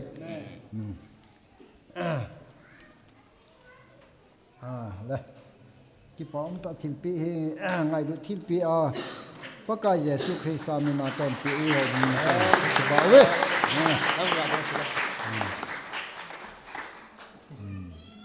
ala Chi bai ta ne ki pa Adang department ho koi ta bang holib nom ta thilpi penum nom khasing opa hobung te phat na he amlom gel sing ti ve ole Abanan chi tivin tua he special number ding item brother Wycliffe Lunel Kipgen chiotina pute phat ong heading ein pute phat a hi zo la speech su kkk akuna a hi chun speech to pute phat ki ka he h hin supinu sister hoining ama cho anwelanga ki koita jong le aman chika asu lakhat present able peding win kicking san an le ki paminte tun Supipa brother Wycliffe Lunel Kipgen phat mangtanin pakai subina phat halo tamen lasa ho ka hel na pen he lasa kon na thu na sei lo di wa hi kiti en tu ni he lo thei lo bin ke lasa ding ne he thu ka sei din au men zolpa hen kin na sei pat hen ke chalani sa sa lo de he ka sei nom za om ne ka ti la thagau mal som na ti na sa te ding he tien ja he wa chaila chki seding a in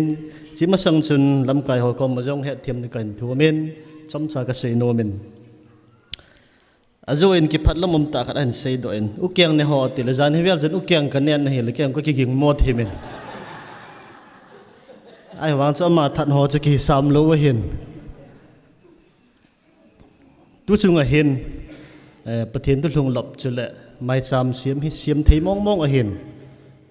cái này ông hi vel ni cái thi hial nên ga lai hen tu ni ka hong lu chun kalung helen to khom pi pueles mang boy ama to hen ama ni gam hi lo ham tila siemen ken mei chang khat mel ma khat ka siam zo wa hen jan khat ka ki ho wa le thu ala in se yovin pasal pi ikon he ve ka ti ven lai upapu pu keji helun to hen gal ka hung kon pan ven a hat a fel chu ka hi pu ven a hen firing a ka chi jing ven ni khat hi ke dang ta khat he helai Scotland sa ibitai bong i ga vet na chu si jo post langa ka chi na wa hen ka gari o bo yen ka hung ke le hanen al he chin khel chen bomba mi thi ni chu hen ka chi pai han le ke nem ka jaw han din ka ging mo en gari hoi modan he ai the he lungsai yom ya tin zol pa hen kaung ke le hanen chule ani chanan mulsang post langa firing zan tan lehla ki kap machun ka chi ket hanin bom zat zat a hin kap zan cha hin ke ni yong thi na theidin mun a hin asam saw hola jenga chaka jaw han a hin pathian zalin kaung hing do hanin mi cho ka be na hele puilas mangboi thi ni jong hi ke ka be nu dam mo ja ka chi lo wa hin chuti lo hele ta khat ka hi ket diu hin ama thi chu ka ki pa han ka ti he pon ama jong kom tho hanin ka lunga hel hanin a hin pathianin ke ni e hoi dam han chu ka se hin nam ngai lu ta hin pu ke ji helon he nam ngai lu chela pathian thu kho sa chela jang pet pu na chi mi a hin ajawa hin seitan lelte awat ho jong pathian jalin mi tam ta chang no ma chang theilo ama pathianin chanwang pata mizoten ngai sang na awat hin peven lo pi ka sain chele enu hi nu man tamong mong hin aina wa chi ai lagu thim cha lungdon atu jong le asuna jana tawmi hin thupi ka sain pa ne hi jong lew chagate mel apu povin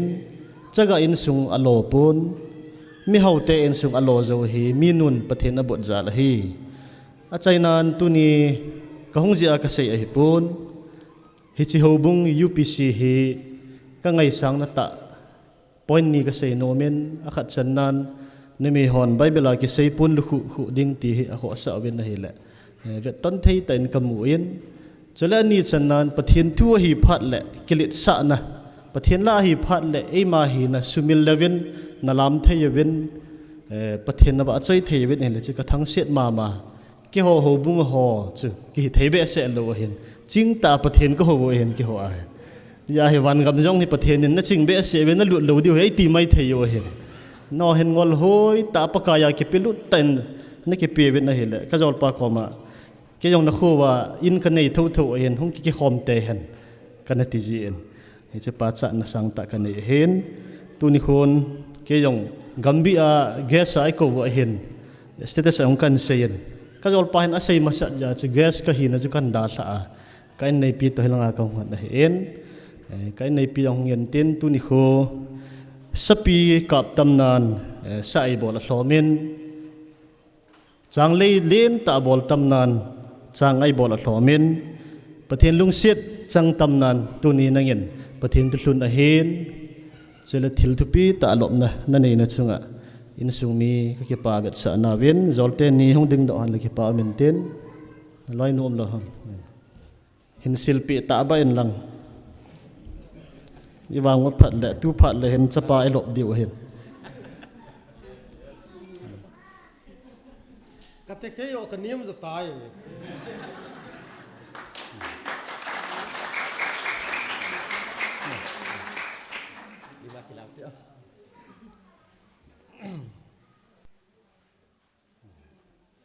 nó không nhận nó chút chỉ đi. Và thiên vợ chơi lại nó sao tiến, là gạo mal xóm nè, thì lại nó sao tiến. Hello, hello. Và thiên vợ chơi nó thật ăn được bèo một thế. Tôi xin băng à, cả kia lại chung. Gildan ken mucielo kadung gila achan phat nin ke ding mong ahi Jesu ahung hi sagau man som na kachan ho hi ta salam in zong ka dong phai hi bang lom lo gai lut na nei chan hi paka ka lom ko ka thang ve hop so tu ka het sin sta pa ka sin lo Hatsu apamai hop song thugu kahet trên ta pa kaya dingin bikan kangalel sa gawman som na kasan hoy ta sa namin song katong pae ibang loma ngay lut na nay chan hi pagka kanombo katang pae tôi đi cô pi hùng nung sông le sông in đẹp băng à ta sân cả đây ta lấy xịt na hiu khôn xin cái hi tôn sốt in pi Giêsu azota là gấu mang sôm na cắt chân hoi ta sẽ làm biến sông cắt đông thầy thì băng lốp lốp mà ngay lúc nên hay chân hi maka kanompo kathang pae pakai hin ven nei van bộ nam ke thi ta ding sa nei hoi do in chon sitting lel amang ta sa hi chan nei pui hi ke di along ko Hallelujah sa kau man som na ka chan ho hi ta sa namin song ka dong pae hi bang lom lom ma ai lut na nei chan hi paka kanompo kathang pae paka kanompo kavatsaye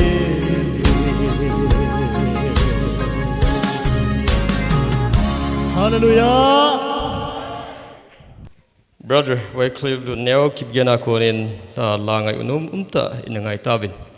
kipamin amazong tu sanga hoizole phaso a kimang so tu thedingin pathinin ta sel lagawin phathebu hen lang bizing ta hen so tengle mole pha UPC hogina he aki khom nom chen ahung nom chen adin kot zau ten aki honge lim ai zinge tiang su ka ga phun do kin ga len tin ama ke se jong hilo adang si yong ahung nom chen aki khom nom chen adingin lim ai kot ki hong ai tian se ga se pa hin ten ole aban an si ta hetivin tun pu te phat ahitan pu ten na pha no hung lo ta dingin pakai su na pha no kan pe do ta ai le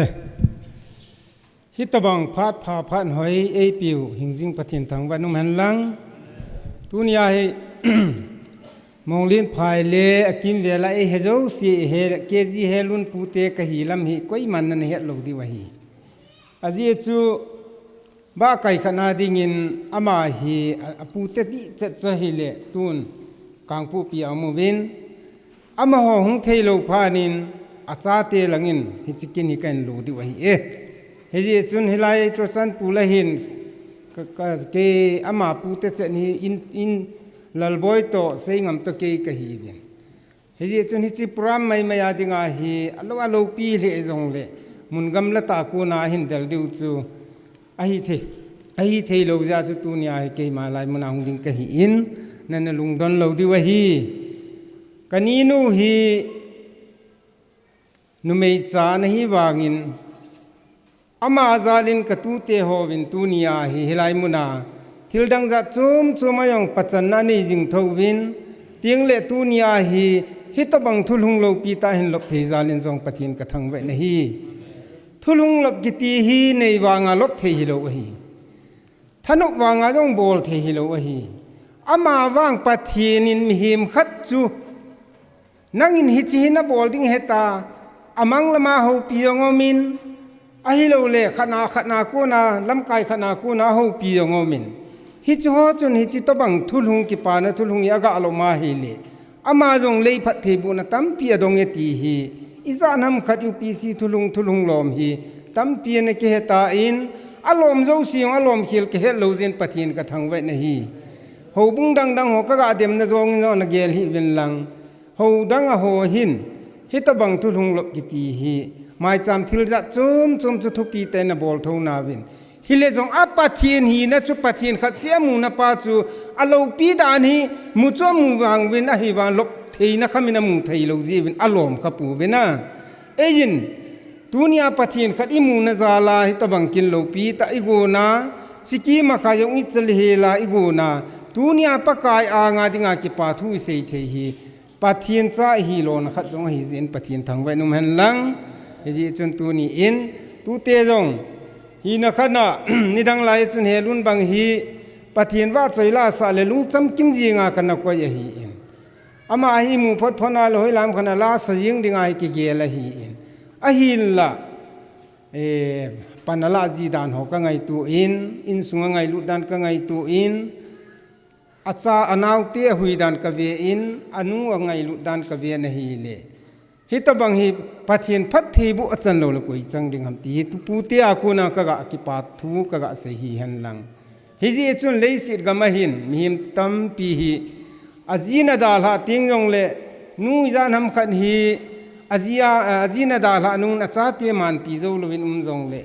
kani nu in mit hi puma na taw na tu ni a acha te se ania wa pa alien chan ge ya ama lung oi na mel chang thea mu wa tu nia helai muna zong ane kham na hi lo le thil dang za chum achawai tu la lam le la akipa ni yong la kipa pi thei wa ala sian ni yong la ala siat pi thei pau hi chi ho yang kun ham ti hi tu te in an ge ngai tu ben lang na nu taw na wa nga hi tabang chan na chan hi ti hi sumil le la na pan diu hi hije chun tun jong tong thei jong ai ta pun tham thei jong ai ta pun hi le jong tu nia hi atha lai atha kang zo si na hin ne uwa tu nia hi no pheilin ban len na hin su nau chunga tu nia hi na nu hi ol deng le ki pata na wa di wa tai ti hi tu nia ka ga wai la na nu mai in hi chi je chun thanom ta le ki pa le thanom ta hi nu ki pa sa ki ti hi le si chunga dinga hi pathin in mihim cha e sim lo na khat hi hi hin mi upa he lun jong athang pi in na wang se je nang jong mi upa hung chang kha jong le chun mi upa ding din mun cha chun hi pu in hile jong na chan chunga na lung oya ma ba na hi ta na naw te na hui tu ma ting le na nu na ngai lut na pa hi pu te in jong ta me la hoi ta kamu hi ji in jong pathin ka thang wa un hi nang jong pathin tam pin na mal so min tin chu ting le nahi story nahin komandano nania wa pana nahin komandano thu sim hi ke sangin so ke phaizol lang ho hin seile abo na het so ke ding hi in hile jong ke hin lang pi ka net wangin abula pana hin su to wa nanu na phat bol na pa na ngai lu na ho na gen thei thu sim ho ya lang pi ka het wangin e tu zena ka het lo zen abon cha ke in sei cham kim thei na chu ma cha ka nei pu e hile jong tu ni in na thil pha bol na chunga tunin na puten zong kan ki pa pi win hitabang hi pathin in tunia in sunga dinga achai ne hizolo apat na hi jing thein ding pathin in na in sung pathin na bu han lang pi chu tuni in pute in kan ho pi thein na pen wa hi in na pulal boyong ko tiaw min ka phone in hi le thil poi mo ta gel khat hi in a hi wangin lama hung thei pu in aziyong chu ka phone in hi le acha te tha ding la jiam ta lo ji chun aboi killa sei ngam gam langa am kille ake chu ka hung hi le le ja chu tu ni ai ka changa hung ka hi in na pi te hon jong nahin ki pa pi poi ti na hi lo hi nahin kain ki pa pi so ke ju we hita bang ke yong pu te chan chunga pu te phat lo pi ta ka hin la hi ka ngai tun ka ki pa in tu ni ai chi ni ko ala hi leng ka ka ding a hi thilum dan a hi wanga ki pa ni ko hi ji in alo pi in thanup jong ka san hi to bang phat man luta a hi chiwa ding ani hin ko na zalin jong na chunga pa kai mina ki pa thu ka ga se hi han lang hi ji chun tu ni in ipi chi jong le na thil pha bol le na to ga ho tu nia azat za hin sim theia na uma tu nia azawa na thu sei khat thu pi ka sa khat chu a hung hung ding anei tau pi hin tua pana ka hin tu to na chunga pathian mal som ka chan a phat thei bo na din ne ki pa thu nei sei pi na tia pa sol pa ko mai chi koi son na pi chu thil lo pi hi a hung lung lo ding khat a hung lung ding a tau yeng sang a hung lung ding chan ho i hin pha to chan ho chunga a ki pa thei chu pathin dong ki pa hi ya chu i chan chunga him him khat chu i ki pa thei nga yin a chan chunga ki pa thei mong mong lo a chan zo si yong chu mi a hom no mong mong lo him tam pi ma hi a hin la tu nia na chan chunga tu nia na ne wa pana na thil tu na hin gela tu na din mun na gela hi le tu chan ge pathin na pui lunga ham phat na chan na zala pathin na thang wa pa hi kan ki pa pi ma jing ve ti hi tu nia ka ga si no ma hi in he chun pu te phat ki ledinga thil khat de choi lo ding ka til bible kan vet pal office na ki hong hi in he chun ka gel ki ni na hi le na family yong hi khuti tambe ang na hi lo zi in kin le dong na hin nei kan khat le na pu te in tu nia ki pa na kin lo pi a ka hung la pi it na pa hi a hoi lo yong gel hi in lang a len dom lo nin choi pi yong ti hi in lang na family a we know a no khat na ki hon the na ding in hi chi hi he lun ni hung la pi le chun phan te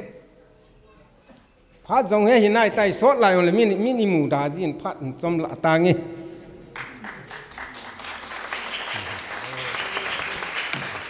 aban le kani nu yong tu ni chan ge ya pathinin ama puya kagangin da hata jong le asa te chunga lungmun na lamun na pathinin na pia tu ni a jong hitla in sunga na a ama yong ki pa ta phung chan na gam da le li hela na hi ka ngai tu la ka ki pa be se in ama zalin imazong si he cham kim the hi mi nu zala hi cha te yong ki chaga lo hi pa hi ka mu do ina hi le kani nu yong acharon na ding them khat ga pilang phan te he ni chung ki lo tam wang kan pe yu pun dang ka sang khan hi sa na na don na hin tin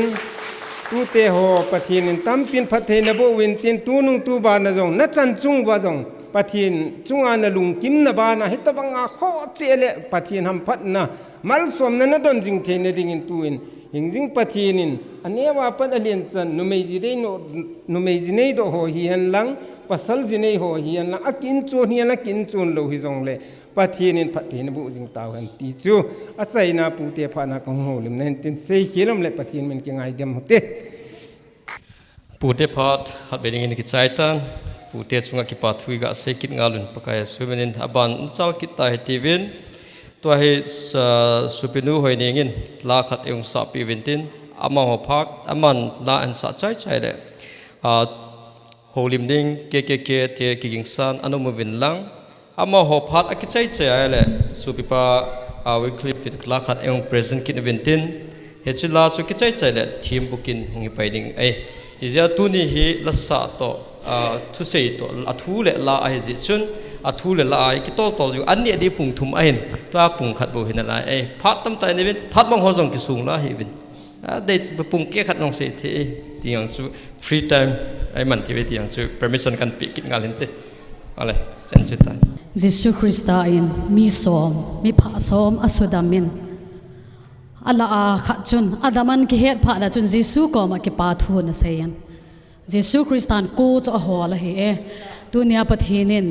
ei puin ho igel to ama lopi nai pi ding hi adei ma hi che he tunia ka puten hi tabang chan pha hin bol na ho chunga pakai minin ki pa tho ka hin sein pathin wa choina ding en ke ding en pakai a phai ti la hin sa in kate hello microphone zong hin ne kha sa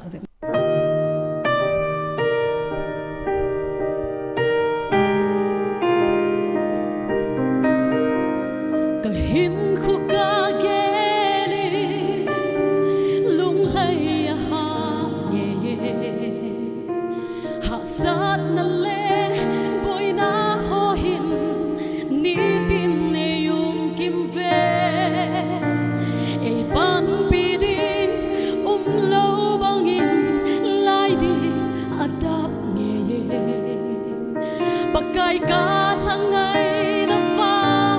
a hing sing e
trắc tê hô na mu sa chu na pi na ki lang kem song hi chi hi ta te be na kem bula hi chu alu ben kem song ka ta same ke din pa kaya pa e o ke din na pa e na lo thu din ki lang hi song me hit again the head e yung busy e ngai do pena hi kaya din magkaya pa e hit again the head e yung busy e ngai do pena hi kaya din magkaya pa e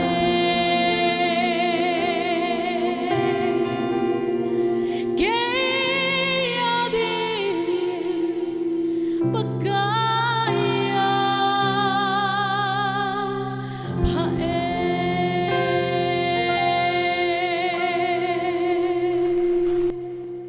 Pathin lo pina chang ta hen anum che che sing ki pa me supinu hai ni to thangin pathin ba chuila lopita khain sa piwin achunga ki pa thu pakai subini ga phungkit ngalun e ole tu abanin speech kkk kitin amahon apha du hulu tadingin pakai sumini kovin apha nu ilan do tawin e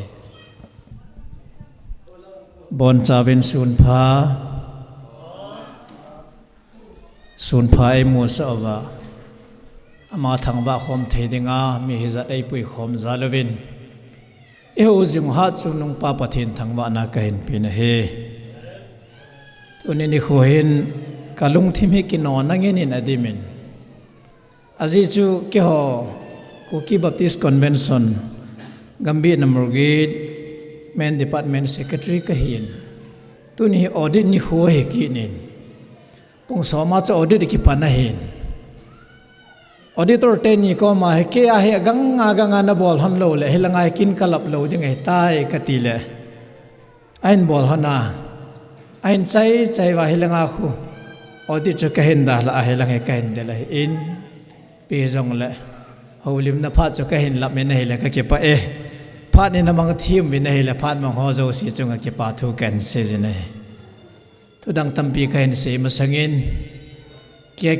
te phat a hin kamin zong kai khu kam hin ke hin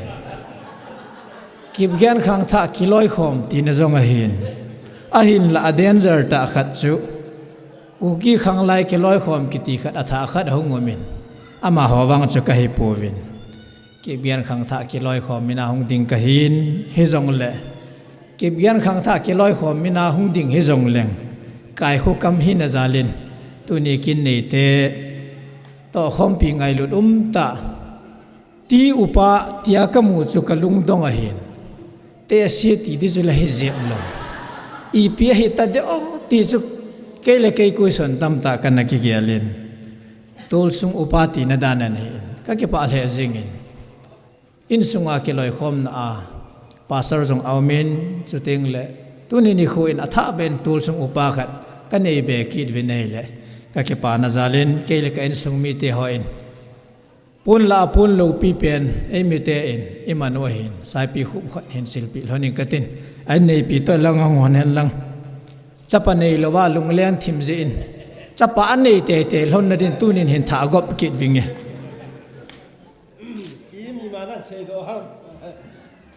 namin ta kan se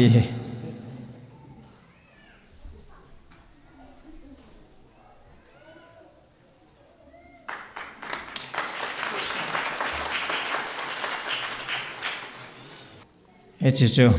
holim pat masanga kele kain sungwi ten zong so pipain ngai lu na nei ta hin ko ja ke pana on ka hin silpe wa hi in ka gyalin mi te hi atam zo hi pathin ko ma i tau ting le ngai chat nangen ki thu ma hin thangwa na mong he ki mo ni kha lo hin ke ma hen khuwa jang tunin ka ki gelin thangwa na mai cham ki ti ka mu chu ka ki pa le jengin hi chita bang mai cham hen go nga en sung mi ti ho chunga ki pa thu ka sejin ma wa zalin pathin ka thangwe a he UPC chu ka he pon kum khat wal he UPC ka ki khomen tui lu ding in ni la thum khowa ken ei zo lovin a hin la ngai se nan wang sang po tin kan na lut pon tuin KBC ka men ka KBC ngai lu dan he pathin sanga ka ngai lu zo ki dai lu hu kang hu si sen UPC na ngai lu bang wa cha kyong KBC ngai lu kit kai silayan ka ven na hil pathin ho dan za chum chi ome hi zong le pathin i ho na wa hin ka ven na hil thangwa na mai cham kit hi akyawang ma en ka he ne ngai cha na mai cham lo hin na mai cham ome hi zong le pathin phat thei bu na zia thangwa na kiti hi pathin zong alung lai ding in ka king cha en tu chana hi chana ma hin pui pathin avelen lo pina ka pina he ka to khom piu kip ngen khang tha ki loi khoma tunia kin nei pa he relief and rehabilitation ana adam lo lampang mo pu a relief langa mo pu hin a fel le jingin program adinga hin ko wachun helun a hi e audit ni kho to ke to in EPT de ta ga tela hong lo chu nang kin en a ko chu ke kin he tela ka hong lo le ke kin chu ong dinga am pha na cha ka hong ham mo hen ngai lu na zala he in tuni ni khu in pathian thangwa na mai cha ma mi hi za ki khop khom he pa pathian jong alung thai le ding in ka geng cha na he mai cham ki sim na la thangwa na mai cham hen pathian lo pi na chang hen lang ama lung thai pening in ka ta asanin ipi he jong le ki bian khang tha ki loi khom mina thil pe ding ka gu nu le aki bian khang tha ki loi khom mina hin ko puwin ke mina in ko ve nei le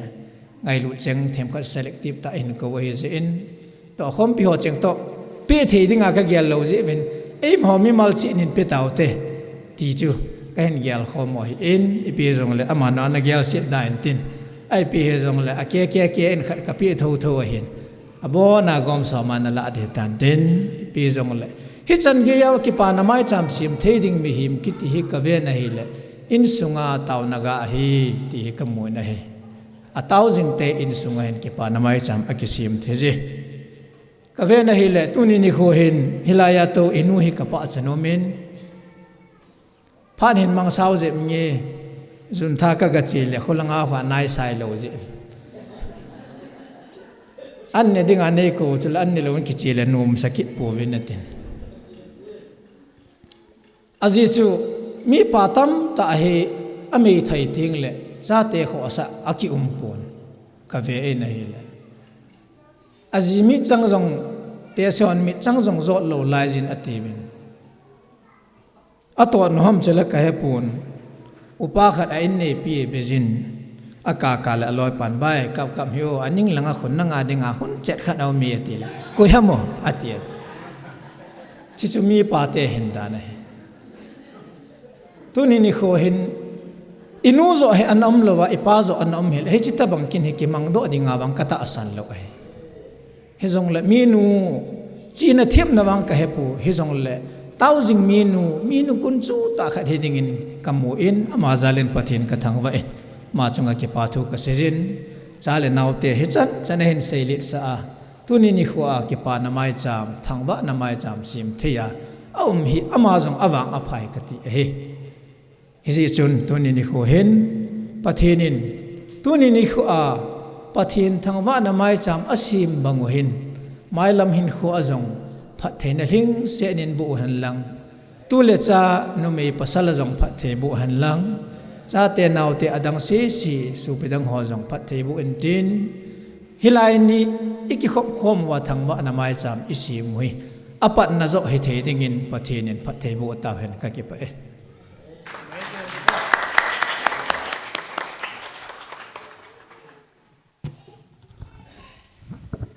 Kipome KKK ahin min ahin thu sei puyong ahin abona akai kok ahin ama akunin apin abona dingin ahup thakin aching le jing bin ai KKK ki pame ale aban he sopipa Wycliffe lunevin la khat yung sapi ki devintin sijautin asun thiampukin hung hiding ai tai thiampukin aung ki chai ting le special number man hung zuin tin sister boynu ama su ki gin san an kit la ki parliament sijautin le phat ok hung hiding en phat ong a he thiampukin ki chaya special number ki chai le phat ong i hon di hin koi tabang asainom chenin isai dingu azwa isai bangwa reception na chuma ki koi lo he ji chun he chi phat onga he koi tabang til pipenum ho adinga zong phat khot ki hong ai ti chu in het ding win iga ke sakit ngalun ai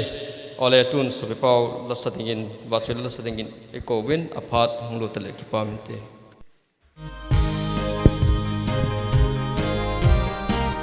ai le khot be ngote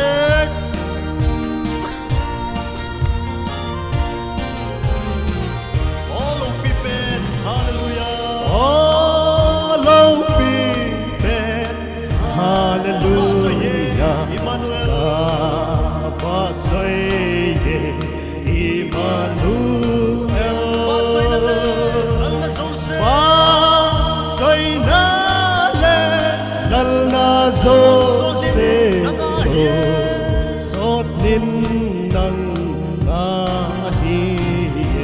Hallelujah,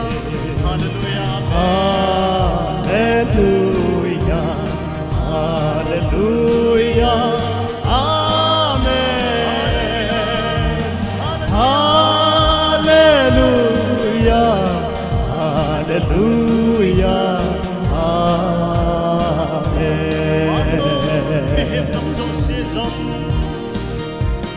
Van nỗi mi hẹp năm dâu xin dòng và til tê lung khát đến lô nơi rất nao na thì sân ra bên xa đem tha tu na cả đêm Hallelujah, Hallelujah, Amen. Hallelujah, Hallelujah, Amen. Hallelujah, Hallelujah, Amen. Hallelujah.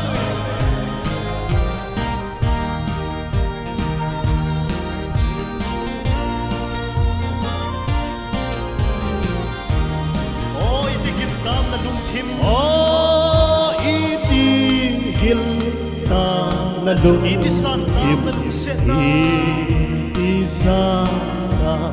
na lung se na theng le ya lengong ite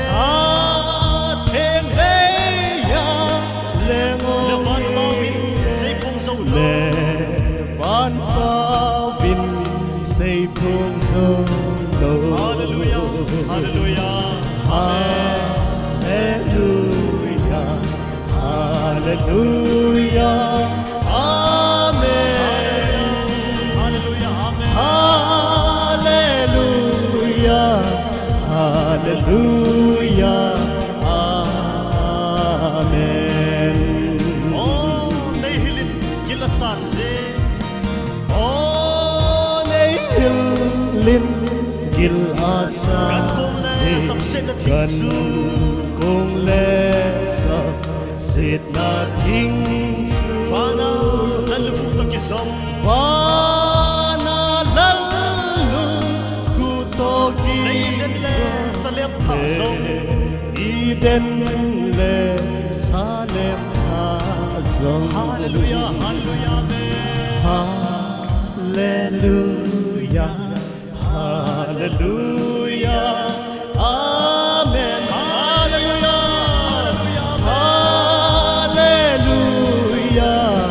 Hallelujah, Amen.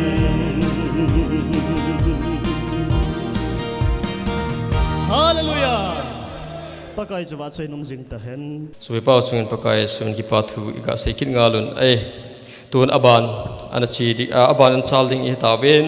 thim bukin heding a hitan Yesun ehon zong ikithupi ne the chenwin lung thimu anagom khometewin phata in ehon zong pan an la ten nangai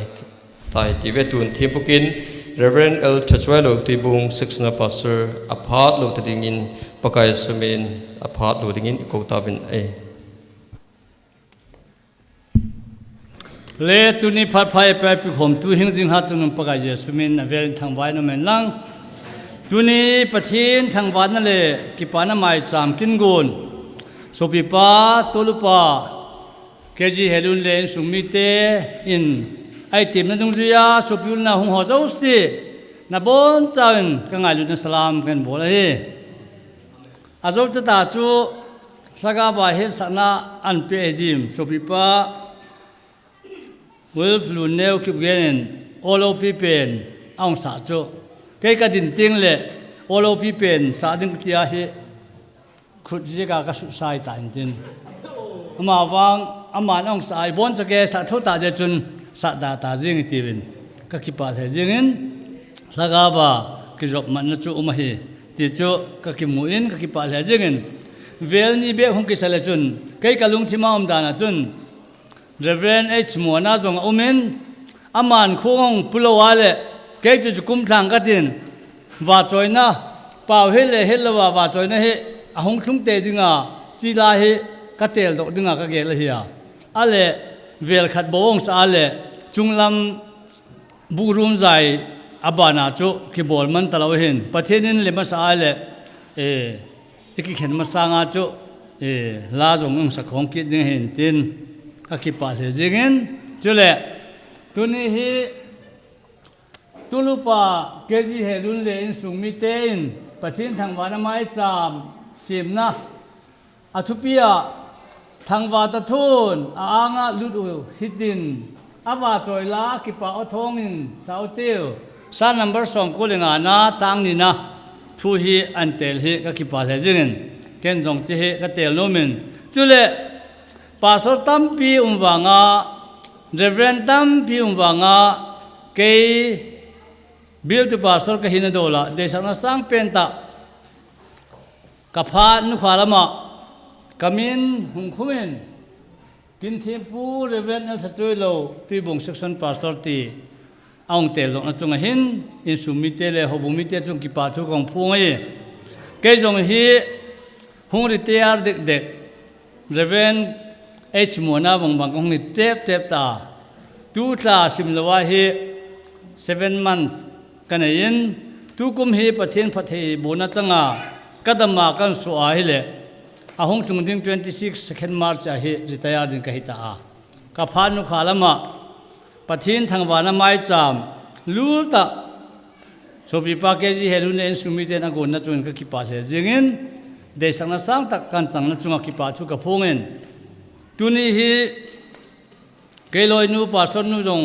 thanum ta hong dinga ki gong go hin ama wang tu lai ta he Dr. Sen Boyen harpis atiham tilai ana a pata sinang si hi alangkat hi pan to bangen nai pu tin omen je loi de go la ya thein lo wa hi jin pastor pa cho aloi nu jong thune lo nong ti lo ding he anan na ja hung lo wa he ti cho ama hin na sa ta nei support je hin tu ni hi hung zo lo na chunga in sumiten le hobung miten jong nang he thim dingin pakai je suminin kan se hi hen lang chule tunia conductor hin phat mang ho zo si phat mang thim thein ki pam ka sa le jingin chule tunia kin gun nei te ho hi artist khat sopipa keji helun ahina to tonen aloi ho sopipa lun neu kibgena hi in supinu hoining hi in adang tam ta le jong ama hoi nang op na chunga ka ki pa le jingin pathin la ngai ta an sa pe in ka ki pa le jingin hi chule azowa ka vet achu ka vet ai le la sa thim ho hi pum dung sanga fit gu wal wal fit nga le in chi som ho lam hi e ho hom tang su ngong hin wang khat te hin ke ho bong bong a mine cha cha hi jeng le pathin in oging tak tak apein isu pi te ho ka ve dai le pathin in ala sa thim na kunin numei mel hoi ta ta zong apechi tin tuni hin ka kimu in ka ki pa le jengin sopinu hoi ning aloi pa jong hi mel hoi ding ka ta sanen ama tuni in ki mu the lo wanga na azawa kin gon ne pu keji helunin aloi nu cho chong ako ma hong dinal ale ipidinga nang chun sang ta ha ma tia tuni chu plain shoes hung bu le phading da na hin den ne ne khat ha hi long bu to e boi jap a hi ama wang aloi nu kha sang bi hi lo hi ti ga hi thil ding he ama onu pa hi akithuto le jingen so pipa keji helun hin ti ham window frame ho asima thil ipipm abola le jong achanga bol lo ara en ada le jong chong hin atuji achanga bol lo nu pa kithuto ta he ti jong cho kan se do no hi hen lang chule sopinu kim boy te nu pa en jong pathin thu lela izakaya sopi keji helute in sumito pathin hona nei na chunga damnama somna achanna sa achanna bana pakai thangwana mai cham simdinga pathina kuna poging aza to tonin tuni man thein umin ka khipa the jing na hi chule e ho tu pa ke kipgen khangtha kiloi khom leader pu general sartin til toy cham kim tain ong sein ma chunong ki pa le jingin passport pi isopi upc tela azavin tuilu hi le jong ta sa le thagawa pakai jesu krista mel china anei te ding ka kine pi in ka ki pa le jingin ama ho family chungong ki pa thu kong phunge chule tuni hin deven h mona jong e hola hong zawin akipal he jingin ama hi thu sei thim ta chule la sa thim ta la jong sim sa hin kalung thimin a hi sel na hi ka dot be lovin tuni hin ka ki su tu thu ta hi thei hen lang ama in jong pakai wa choina la khat be khim present le ti chu pakai je sumin request kain bolin chi chu conductor puin mail chi hin lang pathinin pathe bua hi sel na damna apea ama wang hi sel lo na chom ji in ama hi pension jong a hi theita na chunga pension ala in tuni ama ki mu in ki paum le jing na hi tule in sumi ho chan hi ka vet ai le pathin pathe bona chandan le a in nei puin in nei pi da thale jong cha te ho zo si hoita in pathin thu le izaka ya avet kolin a in su nga khuna compound su nga jun lut le chun a in nei pi pen ate si to bong a hi wanga cha te hoin ipp ham apuk lut pi a dukan hoita asim pi a ama hin dukan avet kol then na la in tin a compound su si vitale keng li nei keng thum nei keng ni nei ho hu adimina dim jingin pathin pathe bun a changin ke jong hi wang phat tain amao in sung hin mai cham sima ki pa na an kung ho jong so khomin ka ki mu tu jingin panei lo te pa lem jesu ne na chung hin ama ho in sung hin pakai jesu krista pathe bun tam tak a chan a hi ti hi kamit ngein jong kamu in tunin jong thangwana mai cham ma sim na chung hin ki pa ta hi ti hi kan sei ki hi hen lang le ti chu atlang pia thuma puidana kalunga ho kan sei hin abik tain azawa ka sei ma banga sobipa while live luneu ki bianin olo pi penti ansa chu pathin alung sunga atlagawin aung he sa hile kilometin ke yong hilaya amadin masanga kasut eita entin bon sake ding sai ti ding ka ti le aman tha thau tai olo pi pen i bona sa the dingan tel na chunga avelin ki pa thu kong phung hian lang le tu lai pastor ho jong hin phat anei ting le pha so ta asia phat amadai le pastor paso akiting le ko ta lo ding hi phat amat sot be se ti hi mi kam chim na a hi jin mi thi vui hi hen lang ki pa ni da ni hi hen lang pastor ho jong hi tu la hin thim ta rong bon kin ho hi kanei nom ji hi tai ti jong chu tong he sa hi hen lang ama sa pen ta in kalung sunga in nei ten atel chu azawa ka sim chu chai jing tang katin ngan sing katin kalung sunga khat chu sam number za le thumna chang khat le chang ni thu hin sim kati o kathagau pakai choi anin kalung lai gila cheng zo sin amin thing choi anun o kathagau pakai choi anin phat chum na na pe ho sumil lo hil sumil lo zenin pathian thui bon cha den phathe boin pastor hi kum izat ham ka pan ta wangin mani pen pi pau hilo na chu a pronunciation hin ne kha thiang wa je bin ken kasima ken kase de jong kase chai dunga kasim chai dunga e chiti ding che ti he ke le ke kong he dok ki jin ma wang hi thim na nei mi chi mi ham pha hi ti to tonin tuni hin ka so pi te ka thu sei ho le kong sim na ho ro se chu hi thim ta lung thim ma gel din kan de in chilaya o ka thagau pakai choi anin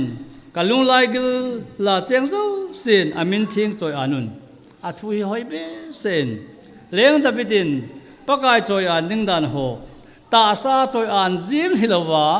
nang le kin ilung sunga itlagau ingai tuna zo sia pakai choi an apoi moji le kalung lai gila cheng zo sin amin thing choi anun ti pa he tunia pathin thangwana mai cham ma hung ho zo se hin apha sung chom cha be sung hin ibon chakein pakai hi wa choya ilai gila cheng zo sin mun chu ma sum le pai hol ding ham kin chum chu ma ichi na ding ham gel lawa pha chom chai ma sunga hi pha ho zo se hi mangche dingin kalunga ang kilangin mi thim mi pil sum le pai ho ta tak ten zong lấy si ten sum le pai le in le lo paka building ho hin tlamun na lungmun na ape thei poi tlamun na ai lawa le gal to zia around 1994 la vela boina tampia to aso bi pai na da tha ama zong chu hing do zo dinga akigel loin pathin phathe buna changa tu ni hin ahung hing do zile cha ho aso pi ulena ho to hung cheng khoma tunia pathin thangwana mai cham sim them na chunga pakai je sumina velin thangwai nungen ta sa bong chali tha ham wo chali tha ham chi hi thangwana mai cham sum le pai tam ta senga ibol hi ngan si jing thei la hi tunia in sumi ho le achi khom ho zo si hin apoi mo pen ta chu chilaya o kathagau pakai choi anin kalung lai gila cheng zo sin amin thing choi anun ati pa hi nang le ke hin pakai hi ilai gil sung lila zo si hin i choi anam i choi an lawam ti hi ele ei dona hung ki pe intin o kathaga pakai choi anin phatchom na pe ho sumil lo zenin phatchom na pathina kuna idon ho zo si chu sumil lowa ama ming theng tho i choi an ding hi ti hi lungsi ten tuni hin ibon chaken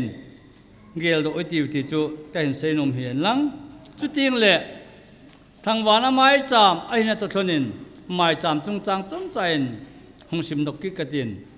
Genesis bungin na cha som ni na chun chu zawin nawa chun pakaya dingin mai cham khat asimin gan cha thing la kunin le wa cha thing la kunin adong khom su ken mai cham chunga chun pumgo thil tu dingin agowa mina hi idein lai pen ta chu chuin anam gui hiu chu pakain azato phat in alung sunga hitin asaye mi him jin keiman le si ji gaw sapki tapungi pathina thui bon cha din phathe bo hen mowa nowa in mai cham asim min mai cham khat asim na chun gan cha thing hol a kunin wacha hol a kunin a thing tho a keng na cha thailo ho hilowin pol le lui jong hilowin thing sel pakaya dinga a holin mai cham chung chun pumgo thil tu den agowa min hi tuni jong hen pakai thangwa na mai cham gan cha ho itha a pakai thangwa na dingin mai cham isima ata ngein chilai hin mai cham jong igunin ale mai cham na wan asima elizain jong mai cham asima pathinin anam gui hiu chu pakai azaphatin alunga thlain mi him jin leisi di gaw sap ki tapungi ate hi tuni hin tuluba keji helun le ain nei pi apin nanu aso pi ulina hozo sihin leisi na hung pin do apat hin pakai dei lo bang na pau dok kham na bol dok kham le zong tunia thangwa na mai cham na sima gan cha na tha a na lung thim zo sin pakai na choi ana na lung lai gila thil zum zo sin pakai iwa choya I thangwa a hilem pathinin I mai cham sim hi nawa mai cham to banga ang su hinga anam gui hiu chu pakai aza do ting le chun mi him jin le si gaw sapki tapungi ate hi tuni hin nang ho in sumin sei khil bol khil ham pakaya kuna na bol khil na bol dinga kilom ho pakaya dinga na pe dinga kilom ho na pe lo le ama wa choi na le ama thangwa la dinga na bol dinga kilom ho zo si na bol lo kha le zong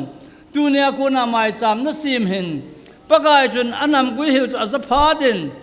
leisi hi mi him jin gaw sapki tapungi ati to thonin nang ho jong tunia bong cha ham kel cha ham itha je mai cham halloween nalung thim sela pakai I choi ana pakai adinga mai cham isima pakai adinga ikiserendara ka chon sin ho zo si pakai ka bol sin ho zo si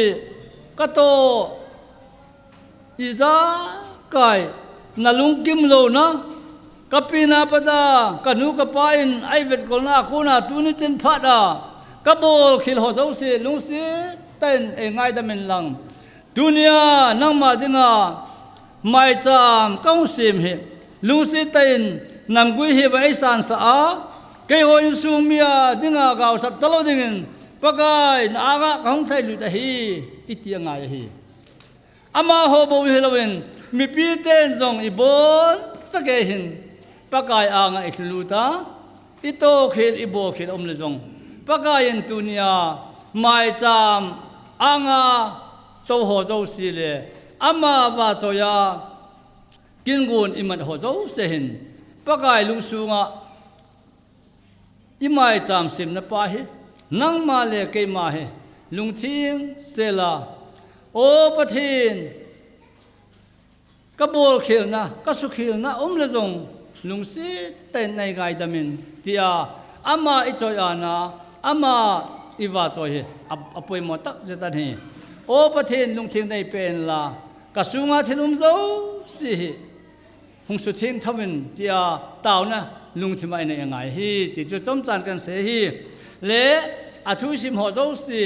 ama wa choi ding dan ho chilaya thangwa ta thon anga lu de tivin và trôi la ki pa thong cái đình sao te sam number som ko linga na chang ni na ki sot to tonin i bon sakain pakai thang wa ama anga ki surrendera 0 na che dinin pathina thuisim ho zo si i bon cha din phathe bo ta hen mai cham thin so na hin nei ka tin mai cham ka thin so chai chai le in su mi ho pakai jesu mina thau nu na hin nei din ka hi in chule tu ni hin kalung sunga chilai ho lai mat na hi United Pentecostal Church of Northeast India Churchanpur District Tuibung section Monglin Pai local adinga ho in dinga kisa hin ama ho in kisa na dinga hin khatwei kingun akinei ta in chia jong sun pathinin milung sungna semin sumle pai ho jong tam pi amudo in tuni hin sopipa tolupa keji helun le in sumi ho in thangwana mai cham pathin thangwana mai cham kingun an ne kidin ho in hi sa chai a hilo wangin pathin phathe bu na changa kin lo pi ta ta kin ni na tuni hyong sung ta in pathinin hobung mi thing te dam theina pe a chilai hi ang sa chai ting le jong ama pathin phathe bu na changa hobung thupi ta hong kya hong kai khoma ama thangwa na mai cham ho imat tau zel dingin e kalunga hong umin tuni hin khosung veng sung hausa authority he te hian lang abi ten hausa pu hi in hausa pe hi in chilai ho in sa na le iza kaya hobung mi te Verkolin thei pato pason chung jong hausa te chung jong ki pa thu kong phung he le kolosa bung thum na chang som le sagi na chun na bol chanu pathin lo pi na dingin pakai jesu krista minin bolun ati to thonin he pakai sa ha lo ta jing jong le dunia tulupa keji helun le in sumitein pathin thangwana mai cham kingun asim tuni tarik 19 July 2025 ni kho hin amai cham sim hi pathinin namgui hi wa aza alung oya leisit gaw sap talo dinga mi him chunga asei to thonin tulupa keji helun len sumi ho zo sin hi khil bol khil alo nei khale jong dunia pathina dinga thangwana mai cham asima pathin ama hoin sunga gaw sap na le lungnop lo na pathinin nei lova lungdam sela aman taksale thagawa phathe bo the dingin kei pakai tha cha halo ta khejing jong le chimai cham simam he insumi ho adinga namgui hiwa pakai asan the dingin mingla la ming chunum pen ha chunum pakai je sukrista ko theng tho chun chimai cham hi kan then so hi pathin tam ten phathe bo ta hen le chuto thonin tolupa keji helun le in sumi ho apin nanu le achate atute chilai mai cham main nabonin hongding so in lang pakai je sumin sa thau nu na hin nei ka tin tau pi na hin nei ka tin chi chu kei pha chai ning hoi tan te ju ding do obale chen le no ye no anom dan din le sa thau hi pakai hinga lan thing sai ta jin a chu min lan na kan nei ta lo ding hi dunia sobipa tolupa keji helun le in sumite in pathin thangwana mai cham ama in nang ho in sunga phathe bun ho zo si vea pathin izakai ai sim pale aphathe bu tu thangwana mai cham na sim na chunga hin pathinin ama lengam na to na ding hian lang ne la don na hol na hian lang isupi pa sipai pa hian lang gale tu la mấy thal chang la hiền lang khoi za kaya pathinin na bon chagaya aung veng bit a ama de dan bang ta อามาณว่าโจยาอามาได้ดันบังตาหุ่งกิมาจัดไทยดึงเงินเกี่ยประกายสหาเราตาเห็นในสุมีหัวเจ้าสิมิงลามิงจุนงเป็นตาหาจุนงประกายเจสุคริสตามินสถาวกองนูดึงฮี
เลสถาวนุฮีมีปีหอนทรง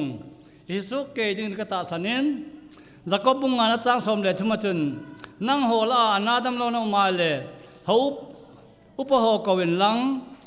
อนาดัมโลจะสถาวนุวินลังตาสันนตานจุนอดาดัมโลจูหงดามินตินทิลฮีคิลบอลคิลอันนี้เลจงง่ายดำไม่หิดงฮีตีอินปะเทนทวจุนอากิมัวฮีตุนีหินตุลุปะเกจิเฮลุนเลอินสุมิฮอเจ้าสินนัดดำโลนาฮาโลนัมมังบัดนั้นยาไอเลจงปะกายเจสุคริสตามินาสถาวกันนูนั่นเลไอละวะเลปะกายอ่างะฮีคิลบอลคิลนั่นไอเลจงเจ้าเจ้าสิจุเลี้ยงเจสุคริสตาอินอันง่ายดำเทดิกินนับบอนใจอินปะกายเจสุคริสตามินินสถาวกันนูฮีปะกายเฮงตาวนั่นนี่กันโอเลฮาเลลูยาฮาเลลูยาอาเมนฮาเลลูยาฮาเลลูยาฮาเลลูยาเดนฟอนเดฟไฟเดอร์ไซฮาเลลูยาอาเมนฮาเลลูยาอาเมนฮาเลลูยาฮาตุนุปะกายตุนีหินเกณฑ์ทัศน์ฮาโลเปตักเฮจิงซองเลโอ้นั่นเลงกำนักเสพิวตุลิปะเกจิเฮลุนเลสุมิโฮอินนังมาปะเทนลูลเป็นเลทิงเทาเป็นทั้งวานามายจามอาศิมาจุดทนินปะกายเกณฑ์ทัศน์ฮาโลเปตักเฮจิงซองเลเกณฑ์เทมปูเฮดิงินเดชนาสังเป็นกันตุอินโอ้ฮาเลลูยาอามายจามเซมจุนังมามินกันแทงสุตาอินจุดเตียงเลปะกายนังมามินาสถาวนุนักเห็นในตาอินเกมานัสหาโลเป็นแต่สถาวกันนุนปาสุตาสาเลทกาวาดัมโลนมังอันนั้นในหัวเจ้าสากุนาดัมเทนันในเทดิงินก็สถาวนุจะนังมาสถาวนุหงหิสัยดิงินน่ะเฮงกันทุมเฮฮาเลลูยาฮาเลลูยาอาเมนฮาเลลูยาฮาตุนปะกายโอ้ฮิคิลบอลคิลเลอันนาดัมโลมเลจงปะกายดัมเทนาหงเป็นลังนังมาอ่างฮิคิลบอลคิลในเลจงเจ้าเจ้าเสจงไงดัมดิงินน่ะเฮงกันทุมเปียเฮเกจิเฮลุนเลสุมิฮอเจ้าเซนนั่นเลงกำนาโตนาสกาเลเกนเทโฮลาปะกายเนดิงโดนดิงเปเทนดิงินนวานกดหอนสะอินลังฮิเซลนดัมนั่นเลสุมเลไปหอนในซากายนังมันพัทเทบัวโอ้กันเอาป้าสิไปป้าไงจงฮีกาเลตูโฮลาเลอาเจสุกอาเจตุนั่นละไม่ทัลจังลากุนเฮียนลังการิเลงลากุนเฮียนลังคอยลาเจนหัวเจ้าเสียปากายนังมันองปีจึงดึงกันทรงในกันทุมาเฮจะปังจ้าจ้าโฮเฮียนลังปากายนังมาตาสนาบนจักรยานในเทนายเราหัวเจ้าเสียจงโอ้ฮาเลลูยาฮาจุนปากายเจ้าสุนเกยเลกันสุมิโฮจุนนังมาปากายประเทศลงกันโบถึงเฮียตีตัวชนะไอ้สุมีหัวเจ้าสินังมาเลี้ยงกำไม้โคกาอัตโตคมเทดิงาตุนยาไม้จามสิเอลิซาไม้จามโอ้นวาไม้จามพัทเทนบัวนังมันอันนำกุหิจุนจะทิ้งเลยจุนโอ้มีหิมจีนเลยสิกาวสับกิตปุงีนาทีตัวชนินอามาหอยสุมีหัวเจ้าสิปากาย nang ma dinga kal choya ta sale thagawa o apoi molecule dungzia na lengam na to khom thei ding hi sel na dam na pe nang ma thangwa na mai cham asim thei na chunga avel ki pa thu gong phung hi nang man pha da sa dungzia na lengam ngai khowa loi le gol te ko khom thei ki dinga nang man hi sel le dam na pe che ding jong na he kan thu ma he sei khil sei wal lung sei ta he ngai da ma nawa mai cha melza mai cham phat thei na mu to ke thona dunia mai cham kin gun pathin thangwa na mai cham asim pa hi mi hi mit mua bol jing hilawa nang ma mit lung ya nam gui he bai sa sa din mingla la ming chunum pen ta ha chunum pakai jesu namina kan thu ma hi amen desana pha lu ta ang pe ke pha chu chen chu tan te ki pai konak tor ku ta pha kong pe team bukin chu imang sai tawin ki pamin kin lo pita yung man piwa mang sai thi ayum thina chungwa pastor pa in phat ong man thijin achung ki pa thui ga sekin ngalun aban hi special number sister boy nung iding in ama chu ki go san umen lang chiu ting na phat ong hung hiding in phat ong a hi koi tabang phat mangnum ho thilpi penum ho ading hung hintin ai lo wale i chi chung hintin aban le Reverend H. Mona Aman Pathin Vachwela Kha Sapi Vintin Pupasrin request Ainbol Tabang Ainbol Bangsun Aman La Khat Eng Kigim Pi Vintin Itu Aman Pat Aman Chai Chai Leki Patu Se Na Hi Bebul Hung Hintin special number Hi Sister Hoining To Thangin Santin Jiu Ting Le Kikhen Na Tau Na Hi An Kung Than Jong Hi Reverend H. Mona Aman Eng Than Pi Divintin program asui ve nai le anne phat pungthum ti a in an hun ho he nai sai nai puvin to as zo asu khat ve rang ka vel man en ya chu pungthum leki lang ti su amawas report dana a in program ki chai zong le an ngola an nel wai ki le ding usula num puntin an ne dinga ki kal sunga min doi thena sima ngai an kung kha lui dinga ya su inet chi diu inet chi diu in inga chi diu apo do wang so mi wang awang si hing ding ai chu avela ki hong lo di hi ji chun program khat be dinga khum khan ham sai ting song le ibonu wa khong zong hi jian umai khong pi song min khong cha yong min microphone song min sound system yong hoi ta min la sa thiam yong dim sen in min pathin zalin ya chu leng khom ibol ding pathin inawa soi diu ina lung neu lo diu ti sui ga khet sa ken wen tin ola tun aban salta hi ti ve special number he sister boy nu aman aphat hung lu ta ding pakai suminin aphat ila do ta wen mai cham he kin thiam pu pain hung la pi la phante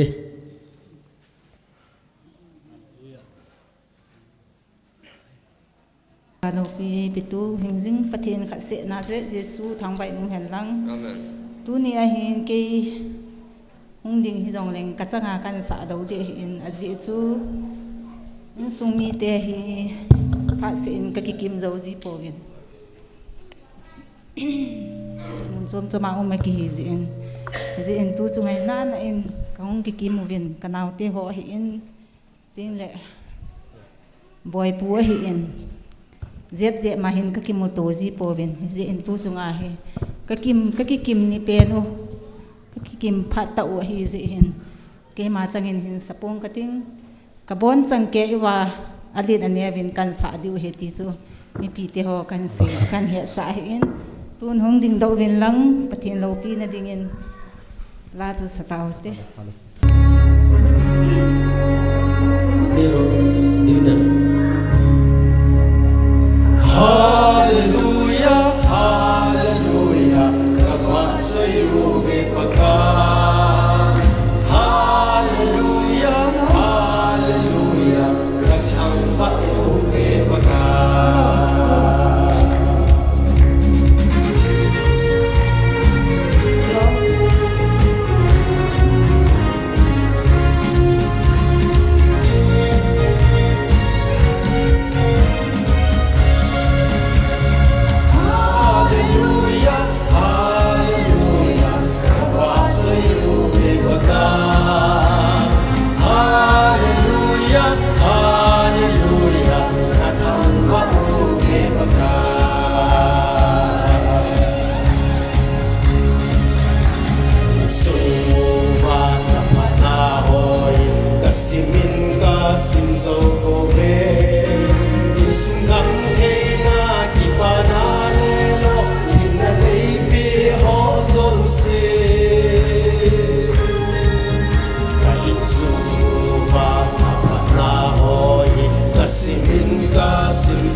se ra ki pata ye na fa sai la sa ye ka ki pata ye na fa sai la sa ye hallelujah hallelujah ka fa sai yo mata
Jesus Christa no pina santa ki bawe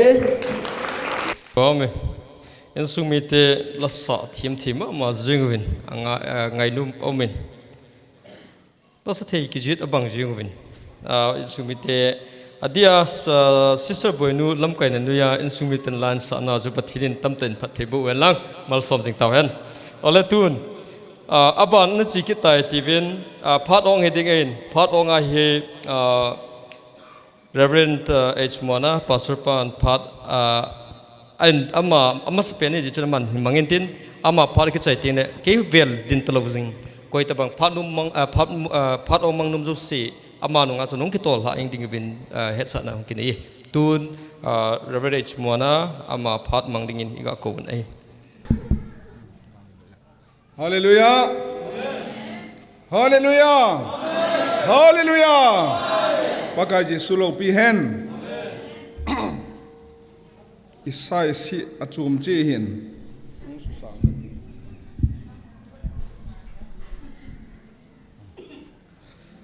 khale tu ni hin ki paumin kanau pa kezi helun program kaga amule ka kin dadin tu lupa na kitile lo pi ka sale azin ka ki pa be sen bagai Jesu min ka thang vai na hi aban hin sei sei hai zong hello sei hing lo zong hello a pharin a ket ta lo si a ana sei lo khat hi sing katin present ka pi go da hi in chuma sang chun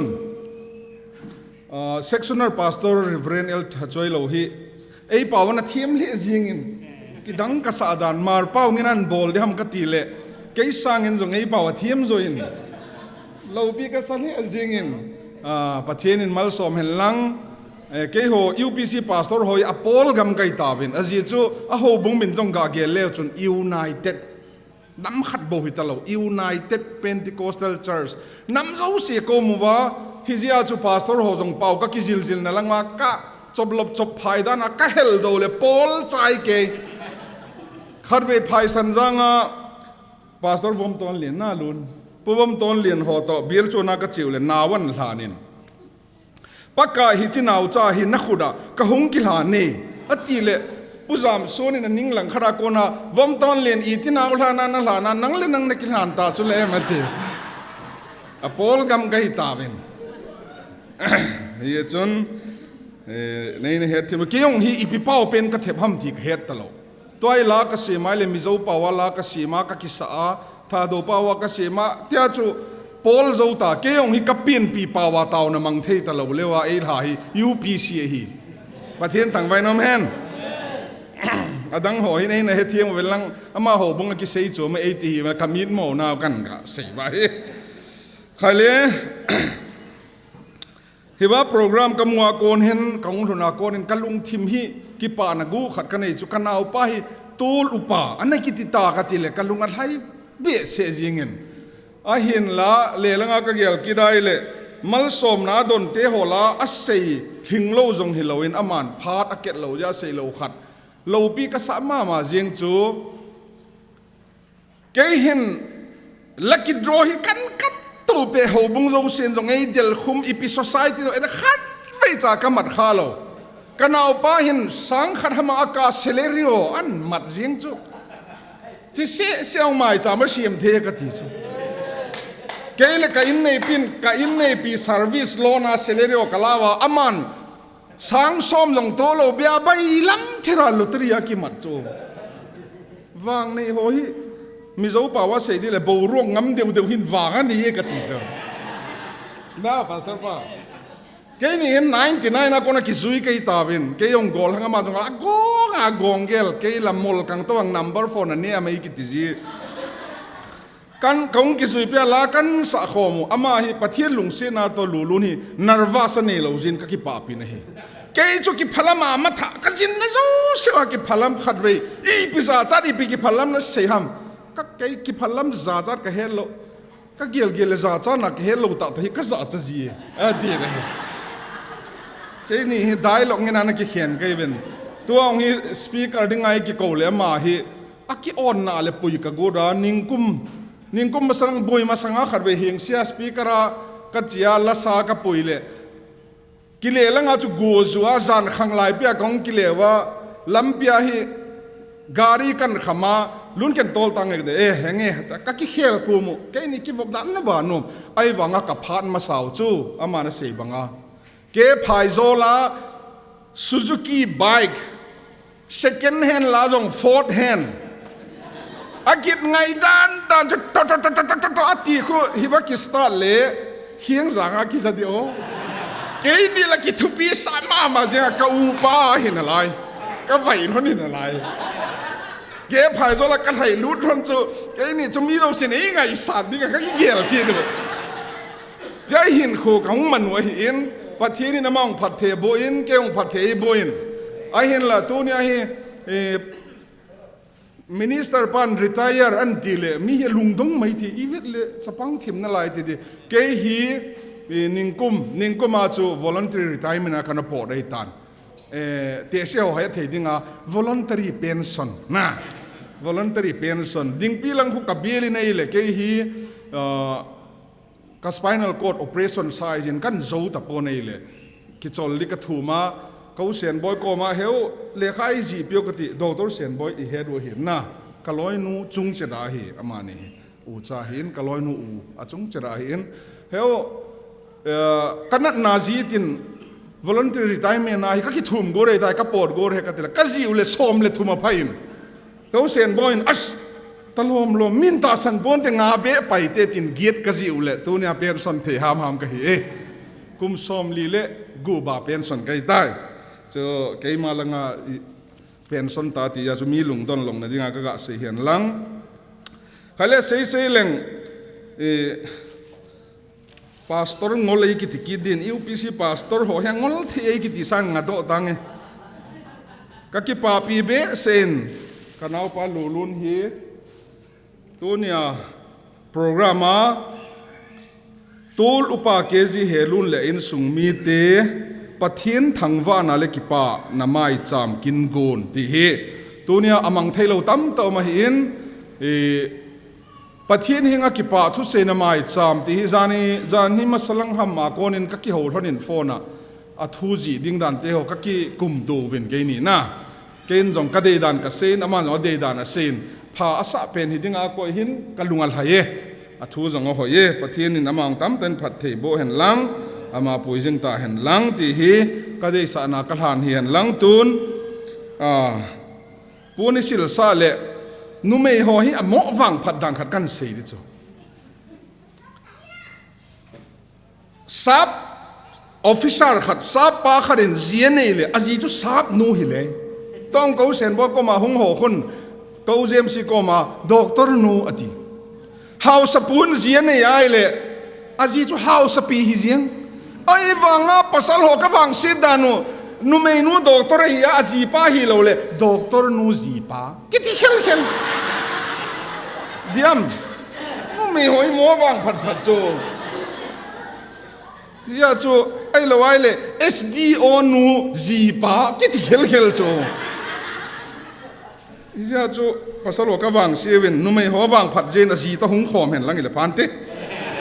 artist nu ai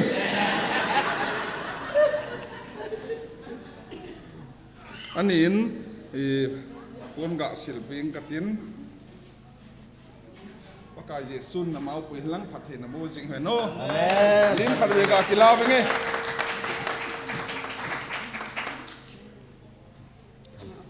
sen phathe na bo jing he no ale abana chun law ka sa dina la sa lo na sot tan lulun hi la sa dia ka ki poezi hin ha ho poi lai sa jing le phain to artist thiem ta te ho ma sanga ka o hung leng le ka sa hung cha de hin pathinin kezi helun hi eina man pi ti di ham kala siami ama sa pen identity card Jerusalem identity card ka simin chazo Zion copy ka sim le lulun ei la pi Zion copy nang siama yong kati tapoy heo kay sim ka ti he studio midang kharina ka thu mai le gang chalin ngaw bo ka ti akine sa be sen Zion copy chu pedo tang ka tin na identity card ka siama sa pen hong sagong ka tin pathin wa choi na dingin ka sa lo na so ta ja len jong le adang hon chu hebe pon din artist te nei ngai them hen lang pathianin lai som le ngai petan jubilee lan ni gang te pawa jubilee la khat to mizo pawa khat ka sim to lai som le ngai petan kala phu ma sa pen hi Jerusalem identity card hin chu ka dein LED te ong ka ga belle identity card sale na tiu na ati te diu pathian zala hi chela hi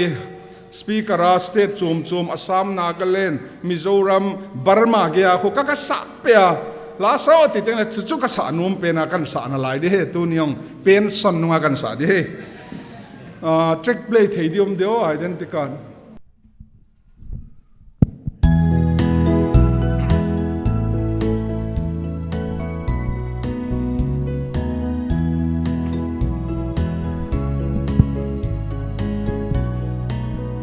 ha sebo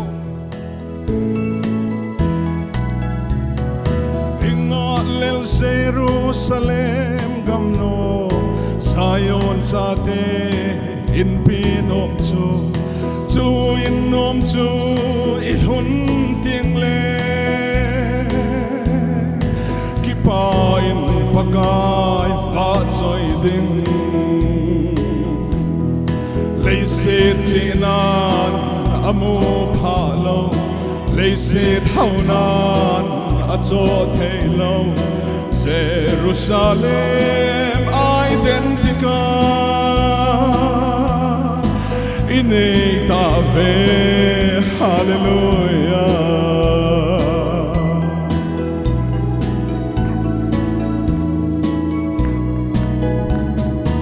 o kanga lelek Jesu to ki khut soi phat ka kanga lel ki pa mi hilong in tin ama henga cheng den ta ding lấy xe chinan amu pha lo lấy xe thâu nan a cho thei lo Jerusalem identica inei ta ve hallelujah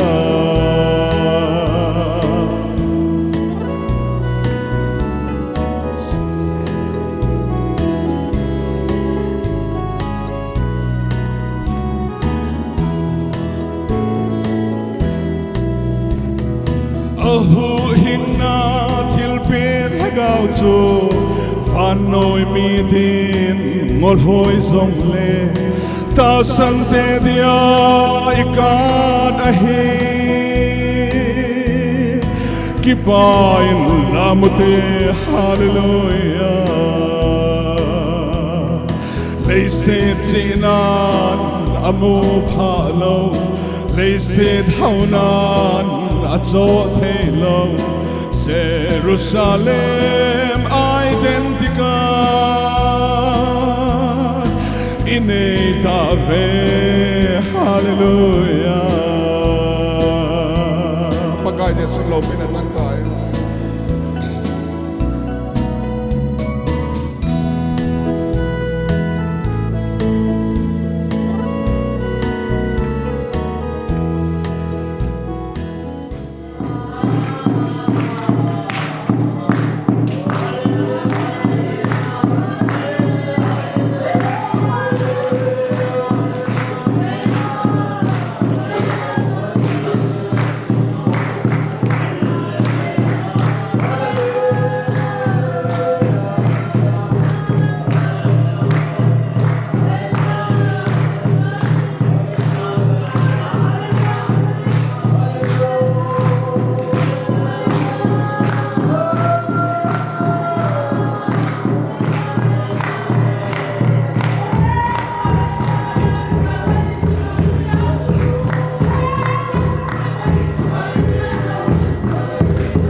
Hallelujah, tiang tempe,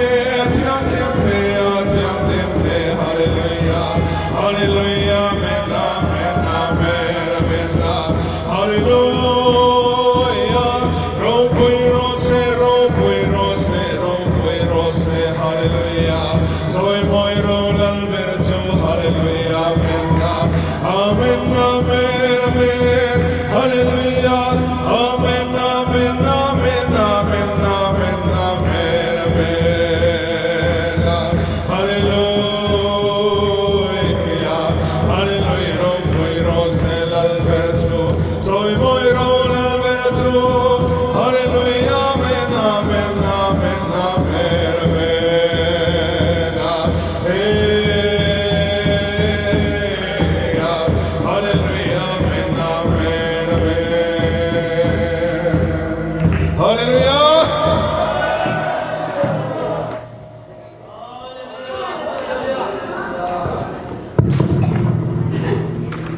Tin thagao mapui na hisi thi hello sin hello ka kin cha lo ka ki gin lo ka azong pathin thagao in polring thi ezin ki paumin pathinin ayum pivin phat ong ai ji chun phat ong koi tabang phat mangnum ho adinga sa phat kot ki hong ai ki pathil pi pinum ahim ai lo ham ai lo ale thu se num ham ke yong he zo asima banga su pau he ka pol gam thim ten as a thadu pau vai phi pau pai te pau hena ki pau jing ele pau le yong ki khawetin hen a construction ha ki buin na ki athi mi ti ala tun phat mangnum ho ading phat kot ga hong hi ti ve amangnum chen man thi ole ki pau me ho spu nge ki pau min tu ni khwa he pathian thang wa na le ki pa na mai cham kin gun hingung do tu pathian in ha na pian keji helun to lu pa keji helun le insung mi chunga ki pa thu kong se ne thil dang tampi sei ding chu ka nei pun ka ki pa naw le ka pa chat na vet sa na in ka in nei pi hung ding do in tin chu le keji le aloi nu chu le anu hung ding do in tin ki pa pi na thil pi neu khat ka bol num thanin hi chu ke ma pha dong i tan te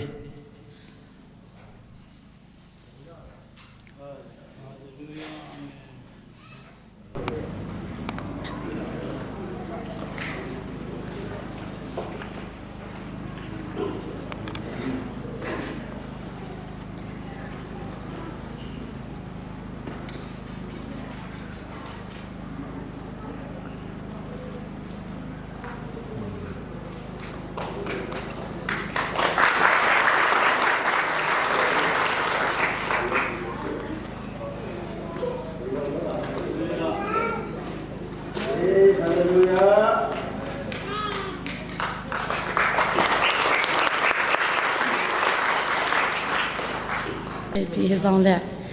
ki pa umin tu ni ulun te in sung mi tian hita bang phadan man ho he ka gela he le lo pi ka sa in mi tam ta chunga pathin na tong zong le ama chunga he adi sanin pathin na ngai lu in ni la ni hungen phat ma sanin chun lagaw ba ko nin chun na sata in for na hung chang in he la ma jong kislan dal jing in mi pha hi in mi hong phal mi lung heng a hi in ka hi mo nge kim boy na le dol ta ka lung hang jing he te alung hang thai na hi poi nang hi zala na ma dinga jong inam sunga mi te lung he sa mi te ki pa sa na hi in sunga jong society a jong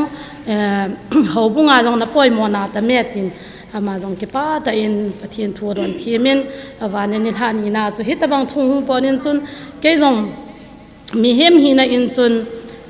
ki tim thaina ka nei ta pon na sata in hong me na hi le pathian na tongin tunin aman jong hitabang kin lo pi ta an gut ho hi ka ki pa in ke la ka in sung mi tian jong je pon sel hi niao cha hi jong le hin sil pi hanin ka te henu sang kan hol dai ina man ni bang sil pi tang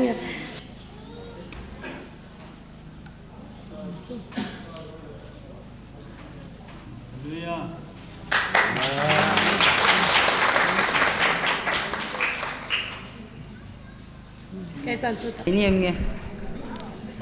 ke pa me ประเทศพาโลปีไตเปียเวนลุนเละอันสูงมีเตียนตมงพาประเทศว่าจอยนาประเทศทางวันในเทเจนจริงประกายประเทศโมซาลิคันทางวันเฮมันตุสิมตับยองเซตายิน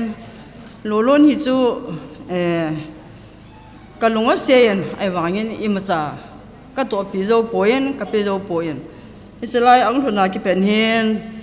อาป้าเกย์ในโปเห็นเกย์ก็เห็นนู่นละป้าตะบังเงินอินมาหัวเงินตัวนี้เนี่ยหัวเห็นอาป้าเห็นอันดำนายเห็นเลยอีปีเฮอิปาอิเตกิปาตะรังที่เฮกะลุงที่มินก็ไงตุนอิกิปาสู้เกย์วินเกี่ยวกับจังเงินก็กิปันวานาอาป้าจงกิปันเตที่เฮก็ตาเสนียนจิจูเห็นเต้นตัวนี้ก็คิดปานาจารินตั้มปีเสยตะพงกันติงกินทุกเสยละกลุอันเดียวเห็นนินตั้มปีเสยพงกันติงก็คิดปาเบเซนลุลนอันสูมิเตเห็นอันนู้เห็นอันนู้เห็นลำเหียกับปะสมาเยงินอามาจงตาสลัมเล่าเจงินเห็นหัวน้ำเงินไอ้วางินประเทศเนี่ยเห็นนันหอยปีนตัวนี้เองอาจารย์เตฮิจัตโตประเทศทางวัดนะประเทศดำนาเปเจนอามาสเปเนนคงเห็นลำจาดินจงประเทศกระทังเวกินวางลุนแหละจงบ่อยเห็นกูปงกระติงเห็นลำกะลอยนัวกะอุนัวเห็นลำหุ่นดิ่งลังกะคิปานจาลินอามาจุนันมีเยลตัวแต่ละโอ้ปุ่นเป็นโจจีหันหลังพัดดิ่งปุ่นเชื่อก็เห็นจอยเปลี่ยนกะโมโนกะจะหนูหาสีเห็นจอยลังอีเจกีกะลอยนัวกีเฮวก็คิดตัวคนเนี่ยไอ้ว่าเห็นเลี้ยงใครก็ไม่ที่คนน่ะเห็นอามาเห็นสิ่งเปลี่ยนเตปนเวเห็นจอยปิ้งก็เตะแล้วก็ปนเวหัวเวสังกันจังเห็นก็เก็บพันละเมนปนสิเราก็เห็นจอยปิ้งเแ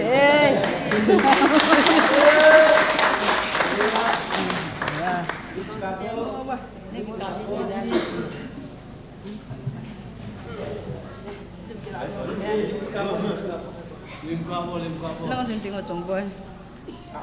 ฮาเลลูยาฮาเลลูยาประเทศทางบนน้ำพันลังฮาเลลูยาน้องอาเสียปูนกี่ว่าจงให้เท่าวินน้องอาสร้างเงินก่อนกันหาซับเจ็บจีวินหาปันดอมวินลังเตรียมนักกันในเวอันนมเบสจริงนะตุนีพรามีอันนมมองเงินหัวจงเฮอันนี้กิโจเล่สัตย์ทูดึงเห็นตุนกิโตนิลมเกยจงเล่อันนมมาจริงเงิน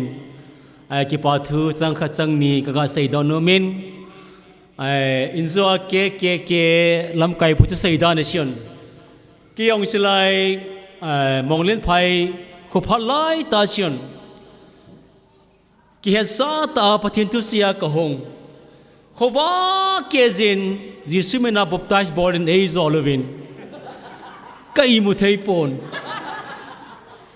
เกจละไก่มุสมาจิงอมอลนูเตพิบขัสุนขว่าเกเนบอลวินฮันมอเซบุติฮัมเอโซเซปโปวินกันบอลมันปนไอวางินไอว่าก็เลยคอมนะคิวมองฮิซองเล่กันไงลุซิงินไอเดย์เซนตุนียกิปาอมตาตัวลูปากิติขัดอินโซอาลัมไกปาซีมาบังสุนกันมัวเล็กิตาอีพิกเซนะฮิเดอลุนมินคุลาฮิอินตีคุนีเปียตีตะเดมตีกันลุงดองเลซิงินเซลอังไงมาซิงิน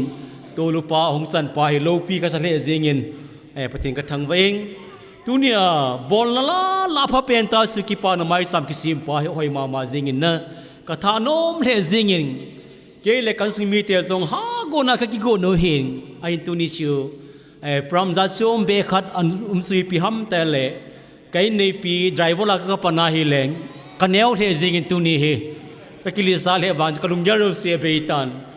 ยาสุดที่มาจะเสียพรามกิไซติงเลอินาหุงปาดิงไอปีกิฟต์ดีจงเลก็กิโกโนเฮนอาเกวัลพานาชิอนไอลังกันเดลทอไวเล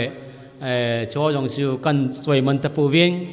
ไอปีจงเล่กิปอมเทเซงเงปทีนินไอปูเกจิฮัลลุนเลสงมีเตปทีปุอินทินกิจาดิงก็จงกันุปเตลังให้จีสุนกะทานมเทเซงกิปาปีเลเซงเงินปทีนินมินิสเตอร์ปาตาวนเลทุมนหอโจซีเลมิปีเตตาวนโจซีอมอยสุงสังเฮลังปทีนินมาลำขันขัวมารสมนะถ้าก็มารสมละจัดจมเบปทีนินปีจิงตายตีเฮ เอาป้าหินาจงกิปาทูวังกะทุมปียันลังตุอินเอาเทมินตุนี่ฮีท้าวโจลูดีวะฮิตันชุนท้าวโจแต่บุคคลเบียกอะไรข้าจงเลตีนดังสูจิงนังติงเลกิปิกิตันตินนะตาเป็นทิลกิโกงหินจงเลตุอินเอาเทมินไอ้นก็ว่าวังเลหำนัสนันเทวันนั้นคิดโซนเดวินอิจาร์พิวนุ่มหงเปลี่ยนตินชิคอพาดงวิตันเตกิพามินปูไว้ปูโมนาจงนะอเมริกาหอยมาอามาริตัลอาศัยวังปะไม่เลเซงินไอ้ที่ละลุดกิรวินลังอเมริกาพาซาจงอามินนะอิสุนมาละซาจงอาทิมาเซงินเกย์กิโลหินตินอาศัยกิปาตุกันเซปัตเตนปัตเตโบจิงตาเห็นนะกิปาตุเซนพัดสมสักกันินะพัดจันสุวิตันเตกกิปา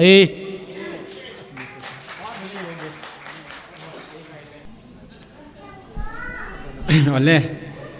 ตะบังพาลุนพายมูสามาซานประเทศทางวัดมันนั่ง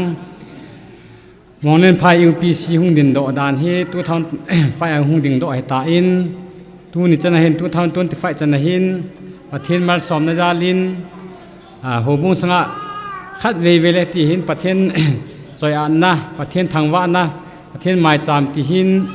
ประเทศหัวปีนาจาลินขัดนี่หุ่มจีอินที่จะจนถนนตาอินพรามนักมันจีบังอินตุนยองหินตะลุรำตีนุงสังอินตุลุปา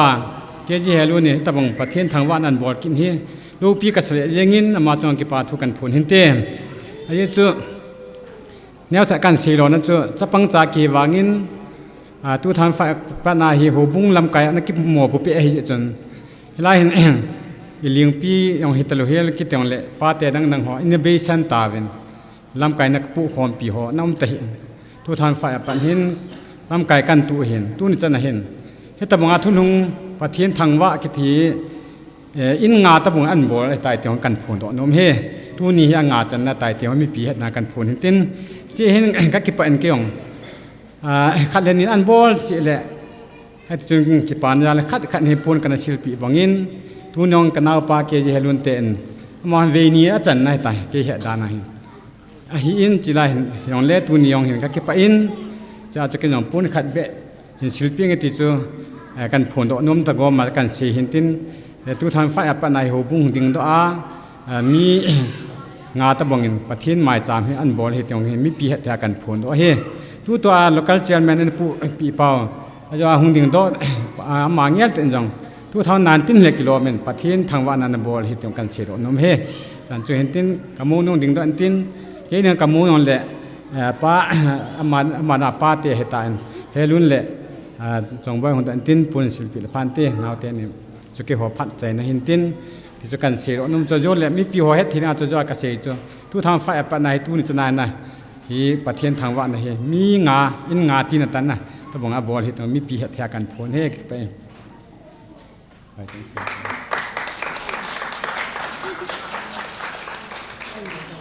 ก็อินกะบนนะ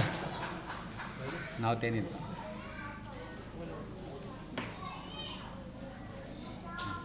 อาจารย์จูกิหัวผ่าตันต้องกิปาอมินเกยองดิ่งโลเทยกะฮิปนตัวลูปาเกจีเฮล้วนเฮอวังพม่ามาเจงินประเทศนั้นอดีนอเดนาปุยาไก่หอยนะเฮอลอสินนตั้มตะไม่เฮอกิโมเอ็นกิปาปีลงกะเซนอามันประเทศทางวะนะเทกิปานะนี่ข้ามีวางพาหินะเฮมิตั้มตะจนประเทศทางวะนะเทนีโลกิปานะนี่โลเบมีอมเมนที่họจะมีวางสิเห็นมาวางเห็นตะบังตัวประเทศทางวะนะเทนิงากิปานะลุงแกลhọเห็นนี่họจะรู้ของตัวนี้ใช้ตาเห็นกิปามาเจงินจะละจนอาเฮตุมาสังจนเฮป้าลาในสานปีจิงเฮเตียนจุน่ะอะไรเกี่ยงจนเกี่ยเป็นแต่ลากระสานยังดิซ้อกระเตียนอะไรลุนอีปิลาอีตะบังทิลมองหำกะเตียกระโดดอะไรเสียนเมลมาขัดไม่จังขัดปีจ้ะไม่จังขัดเมลมาขัดนะนักอนุยเทข้าวเลยตานตีนะเฮเจจุนลานดิ้งไอเตียนเกี่ยงก็กิ่งไอตุนกิ ki pa long ka san hen la ke pen ta cho i dong ke lo wa pastor long tam ta pi mi son ta ma ka tin a le tan ti san tang ka te paka Yesu menen san pi eng ka te ka tin ka dong i ta bang thil mong ham ka tin i khat a video dong na a tin a dong chu ka ve ta se pu ya a sei dan cho le lun i pi ta bang mong ham na che a video na hi dong na shooting no ti pi bi na man cha avem ti ho ka dong ke gin ta da na chu ti che hi lewang AK47 ho ham SLR LMG ho puwang sai dem ti chu ka gelin te tu kilan le government lam sanga chon sepai ho koi kon ei man dem ti ong ka gel pha ai ale pha jan aman se ya le pa 12 bor he ten a 12 bor i lewang ka san ngam dei ya ka ti en ale lan na ding tun kong ki ho tu ta wen ken long pakai Yesu menen ka lanin mi loi khat nin nang he to bang la he na lan jeng chu e ti wen pathin wa choi na jong hin nam pi phat thei bu chan na ding dop sang na dinga nam pi phat thei bu na dinga ka lan he ken ka ti e ka ki chat thim tho e ai wang tan ti chun ka sein ale aman no asa a he le wang phat ta pathin apui na hong ki rong do chu Mizorama kuna lelte e wat san ding ahun nei kitan lelte e wat san chun he pa lelte e wat ri biam tin lu se yo han lelte ti leng ngeng a hen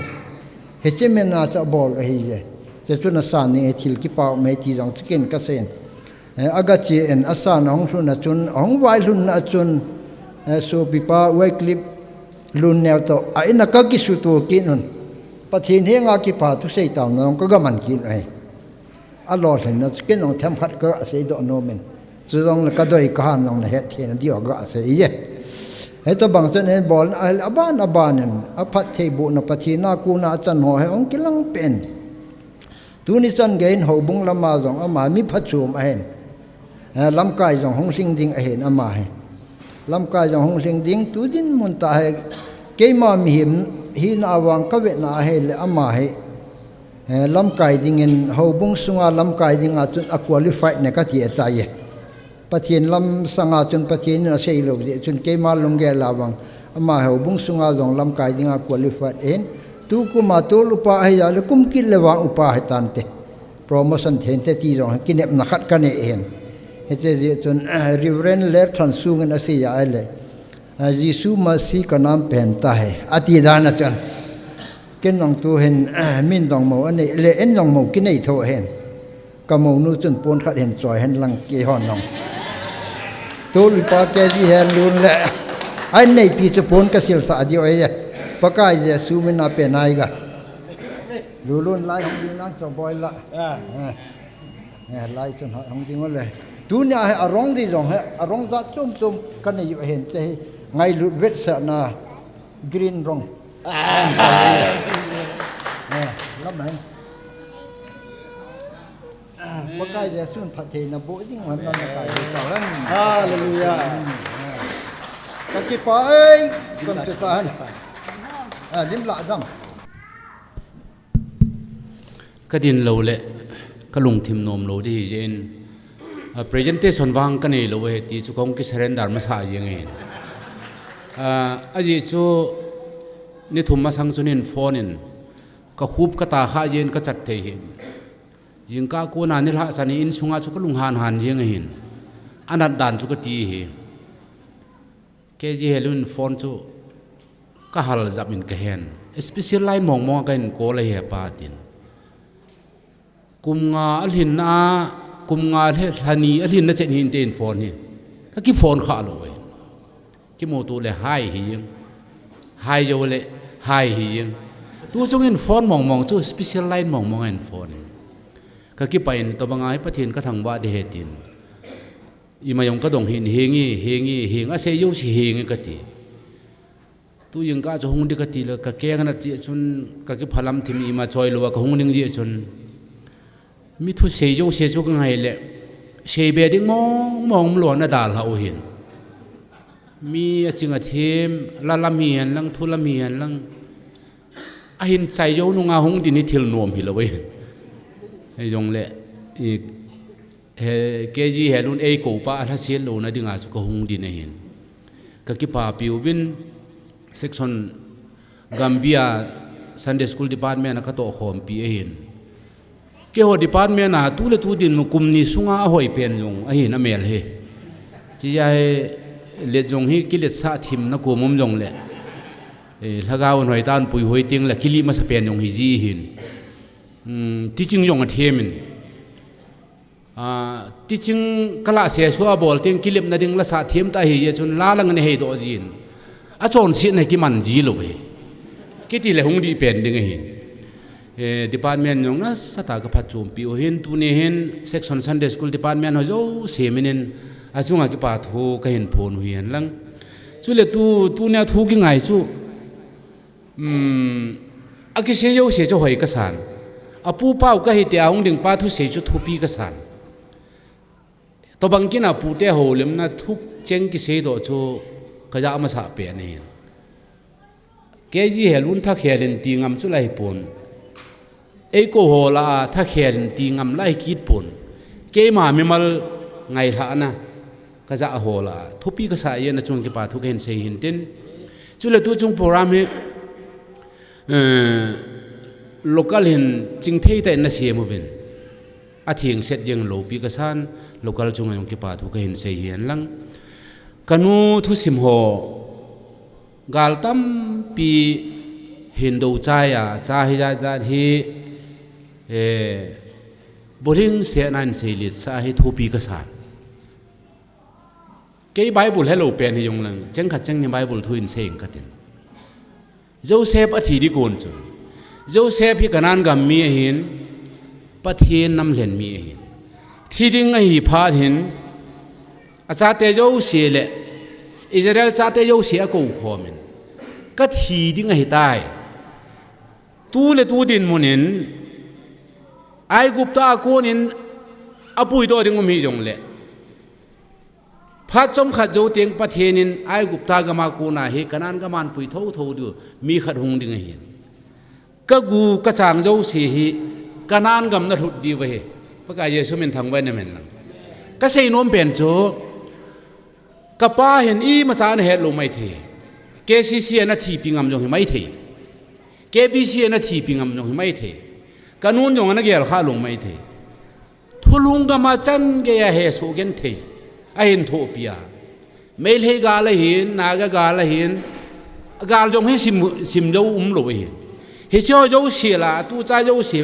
thulungan puilu na ama thangwa pia a tu cha jo si to hi chalai mai cha ma thangwa na la sau to thubi ka sai pathin tam ten phate bu ta hen ke pa e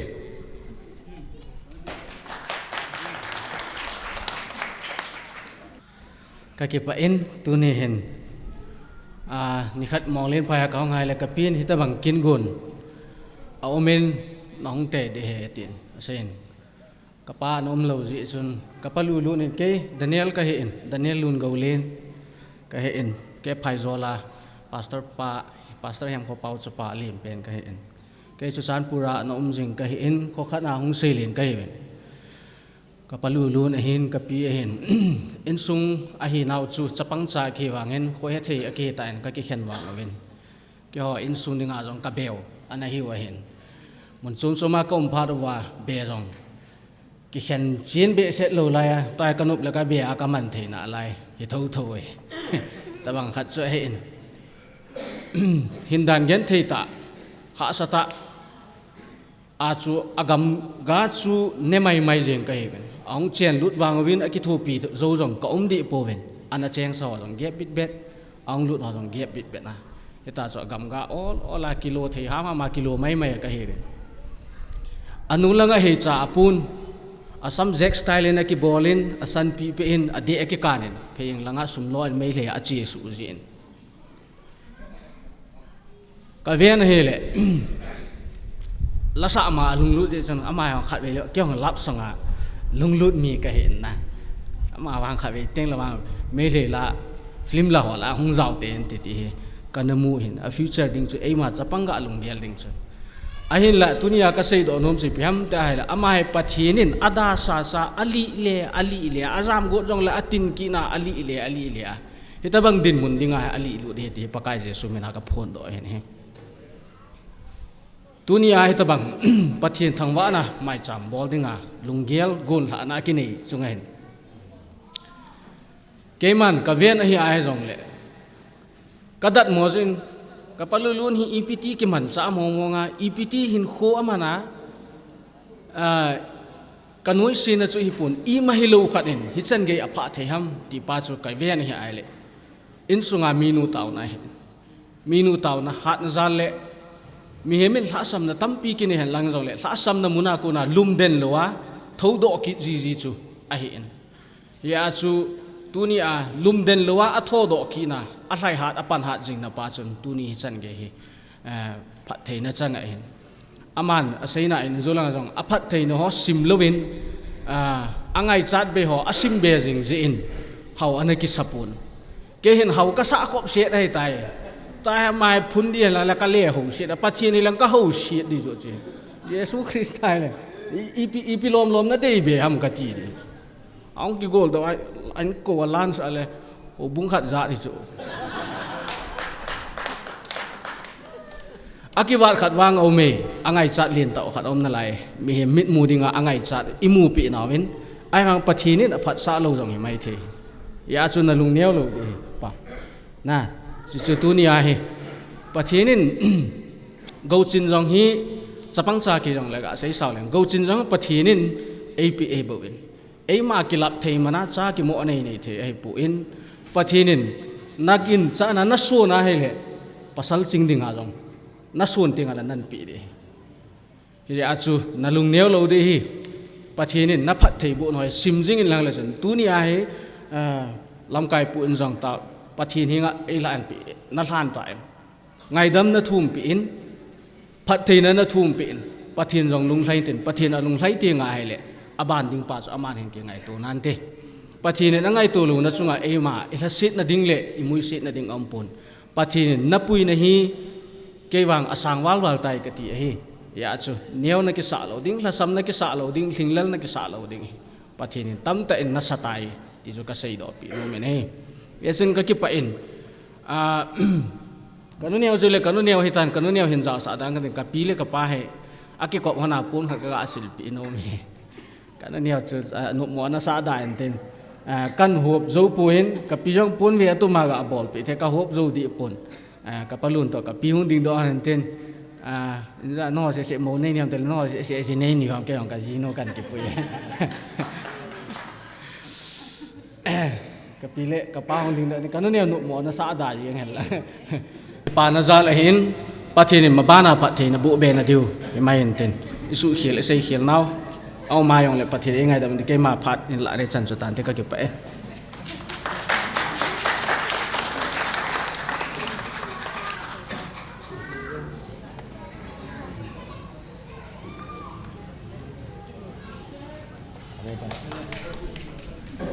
masan hitabang phat pha e pitu pakai yesus lo pina chang masa hen lang tu ni hen hong din lo di katile kapulun lai khanin thil ki pa thu ki pa mai cham si ma katia kong din do hen inna kong ki pa do din kon chun kanu in ke la kong thai pon na uta chi honen lang atin ke jong dam lo sa kong ai hen kapui ka ki pa pi ma jingin ting le kapu anu hi kaki heti lawa hi nani de he nati le to ai kan he ni ka ti le he ni a chi pa ai ta en chi za hi kapu hi he pu ka te kan ni ka ti ai ta en kaki khial thai lawa ai ta en chi za cha tu ni hen ka hung de ko na hen kan ni le ka pi chong chu chu mi nam ta re le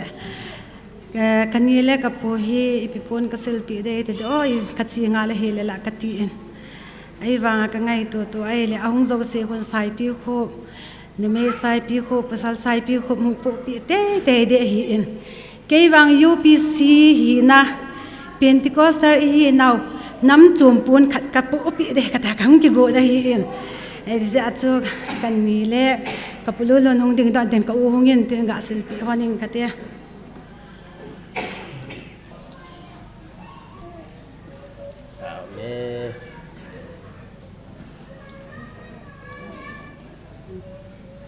cái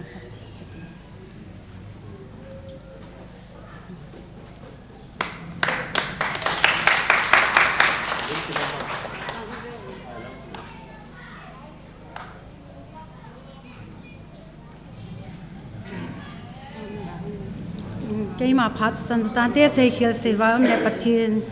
mình cái ngày đó một tí về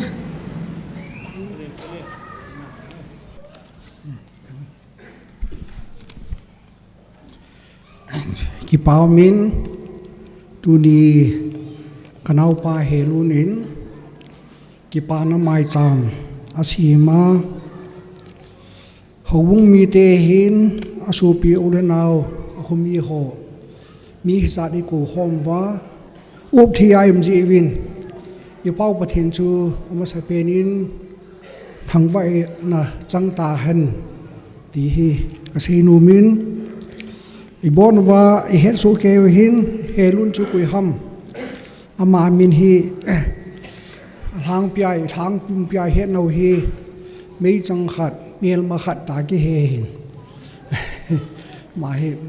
min helun ti le het lo hin mei chang khat mel ma khat e ti le na a het chat jing hin ita bang ta su gam sung i veng sung wa inei thi ji win helun zalin avela velin pathin thangwai num henang ka gel le helun hi e khat ka ki het hona pathin ka kilung set pai honin ama hi mi pha hin mi lung thinga hin ka ngai lu in aman jong i ngai lu in ka ki mo hona pathin ka u chon hin ka ki ngai lu pai jing honin ya hi ka gel le tuni program jong hi zani masei dep hanang jong le kalung thim jong hi nawa diu diu hi in masei jep hanang le thil khat ipyam e het jing na thil khat jong kan pu pi thi hin zani chun asin ki pa na mai cham ka sim re heu jing le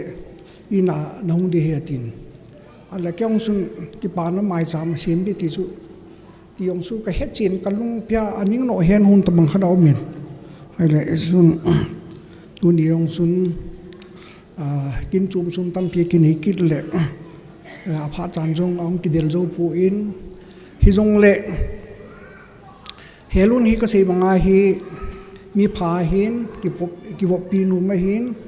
som khat ka khet wang ma hin i pham ke ong hi langai lu mi ka hin adia bula pa la ho ka ngai lu in ya su te se ho la sa na wang hi ama jong hi kan ko jiu le te so ngai ma jing win helun chu nan ko le ti ham helun chu in koi ul tam ati na ya su nu te pa te hon ja ngai lu win ti hi ka sei lu min zai tu di jong hin alhang pia hi som la hi i khada ni vel ai lo le khat vel hi kai nei pi hi ka pui ji hin ka chi na hi ai le tu ni hi tu ni jong hin ka ge le ka ho sa ten lo ti tang ka te chu kai nei pi hi ka mo pui lo hi ai wa ngai tu na hi ka ge le ki bui le nang jong le helun kin kanau kin hi ja chu cái này pi jong kan puin adi aso ipham khat be jong su kan la thion ipham ilung hi ameng thim he hun jing in aso ma sa ang ki pu soi man ta hin zai lampia ipham sini bong noi kan la honin eju helunin ipui pa in dang kabel atiuna dang kabel khanai la pi di hintin yesun tun au hungin tin reception api di tiale reception jong na bol pu in ya so no nan join tin helun umpile phan tin helun in an sumi te to atu acha to ana don chim se do hen ti ju ka dei san na kan phun do he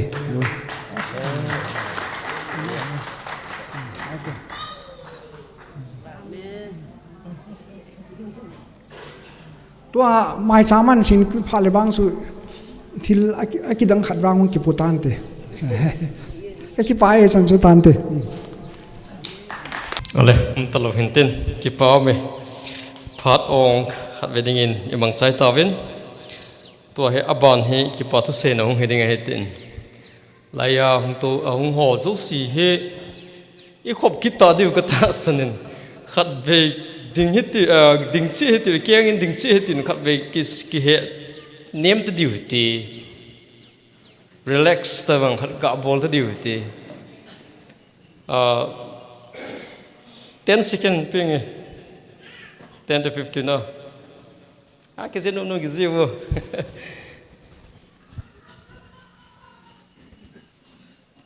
olha atau itu take it mai tai jingka kuna annelo koi ta bang no mo wala na khudin tom timun nina as kachang se de kiyam ka tilak partner kanina oh ki pau me gilkil hivo kino het lai vo lai mi thum kom na lai ve jingka annelo apang a boy si dilak yo to me ka boy si de vai tai ala nom chuma patin no pininga ga se oh kyan jingka kuna ki pe ku peng punga ka ki pe vel to ding tham dium te le ne ding ton lo ka to ding ka boy pi ji le ka ne ding ka ne man ji lo we se se hin ki pa min an nai lo zong min an ne zong im ta win zong le gilkel nai pu hi ti ve nga lel nai pu nga lel pu te ye nai oh a hin la a kol hon thu khat asiu cha ahung hom wa le garam chai garam samosa ati wai pipam sewa ye je khu iga ne pa ho ye chi banga to garam khana bara khana ne di we to ai bul me min ai tai dung kham hi dung ne hi bin bul me min ai tan lasnu mo jong khungom wangai khung ki te ki tlo mai thi lai sa be tlo mai thi we ya sun dung kham hi bin apa bul me min ai tai bun e ngau ai tai ti sui ga se to du men ten ya cho an sapi pe me sapi pe ne wa ne di we ti sui ga khet sa hen ten tun aban sal ti bin phat hong chai ta bin tua ki pa thu se na hong ri tan phat ki chai lang hong ri ga tai ole ki phat bebul in phat hong la tringin pakai suwin phat lan do ta bin ai tu cha pa zo atibe tubul sobi pa seipu taslanga paseipu num le langa hin ngai chat nei tuni hi katu ka be ho hi boy na khat anei so ke ho in ki he thiam ho tin hobung ki pe do le kakin lo di tam ti a chu agel le nom sama ma jeng ven na ya chu zalen khawa hin an ki he thiam ho te le phat tuni mol mo ta jong le pathin thangwa na le mai cham sim na tu chana tom ngai ta pang ho zo se pakai su minin na chung che ki pa thu ka hin phongin kin lopi kin khat igon tiang le hin ka sei ma bangin seiding sei loading ball loading aki he thei po in nervous ham ai lo le ipiam itiam khanai ki uma I ball ding hoi ki ball thelo yeng ai e chi ke the moi tin yam tia welcome cha jong ki ball lowa kha jong le pakai sumnin ki ngai dam hoi tin uni thiem pupa pathenin ai man cha pi win in sumi te ading in ka phacho ma jiu veti ka phon do hi in kondak pa jong felma ma jingin obung secretary hi in trial hi in hobung lam kai ho tul upa hi in chutiang le upa ho koi ma afialum le la mi hona pangloi muntina ei pan pi jalvin to khom pi ho yo si chung ki pa thu ka phong ki na hi e chutiang le dunia dinga media hi ko lo di kati hi in aji chu seilim ki bang ki ha sa tho hen tu la ta bang kin ga bol ki ti chu pathinin bolin ati ja chu no ka ti nom lo he yes okay pathin ka ki pa e ka bol de ka ti a ka ki pi tha jinga ka bol he in camera on chu media on chu ko lo di ka ti hin la ka naute ho en ipi yong le mai cham kin lo pi ta ka isim he in ha asal he on le I ko di he ti in me chun robert albi ama he cameraman adingin mikineo sa ta ale mi tom ngai ta akha da hin tuni shooting ane hin program di ko na ka ko la ba na hung de ka tel hung ji ngai mikineo sa thil gial kho ta akha da hin album shooting dinga ki ho pi chu cancel ai langa hung ai yesun media albi media chong ki pa thui ga phong win chutiang le lai zon sound hi ke sound tawang ka ki gel ji ngai he ulal hi amain operate abo lai le ke chu la ka sal num ka sa yi ngai na ya za lai zon sound ki ti na ma sound hi event nai le lungmon o min lai zon mo ngai yesun tu ni ala sa jo si sa bo na them so ke ye we na azium he anom kas anome yesun lai zon sound zong aman zong hizat kapi di zong katipoi heu ka kin hi de he nidang awang chun program kindang danga ka hin ko ji nai tu chunga wang hi ke kin hi de hi in nahung de ka tie zo tiang la khun a kho le ama ko mai kala bi mai the he yesun mai tom ngai ta elaya kin indal pi in lai zon ta sound te so ke pa thui phong win koi ta bang kin program nei nom vai le lai zon sound na de vai le ke kinin kon te win ke ama he ho jong ho pi anomin sound jong anomin la sa ho de dan a he ti so he hita be mitchal hi jeng la sa ho de dan he mo lo chu i ma di kitilo he hita cha khat jong le na la sa ho na de dan a he na le ki pa ai chu ji a chu sound nome tuni ki man sa naw thanga se do nomen pakai za la kamin pha ho zo se ahung lo ho zong aboi ji ahung lo hin ti ahung ho zo se na chung se wa ki pa thu ka phongin na hung na go ke hui lo wa khot choi nei so ke ya na hung wa khosung chu tiang le in pi pu te ni wa ne o hin len boy hin nen ki pa pi wa ho bunga zong ta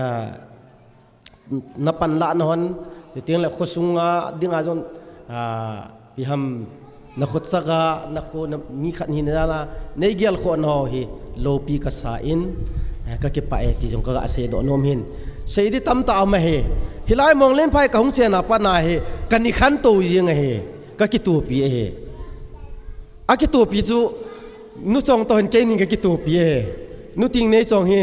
ama mo le phai che na pa na khang to yi ngai ke nin ka ki tu pi mo ne ya chu mo len phai ke dinga ta sal ha ga wa ka ki sim do na he tiong ka avela ka ga se do ki no min te ki pa thu hi tam taw me yong le sei lovin he si he ji ngoi te dunia dinga la sa sunum ta la ka sa khom pi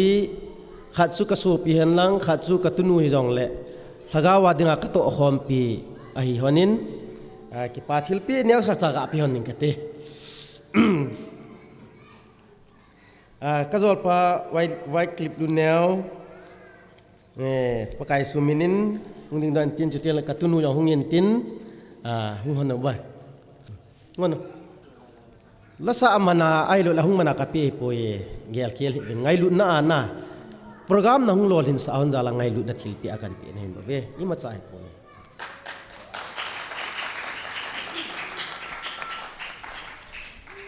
achai na in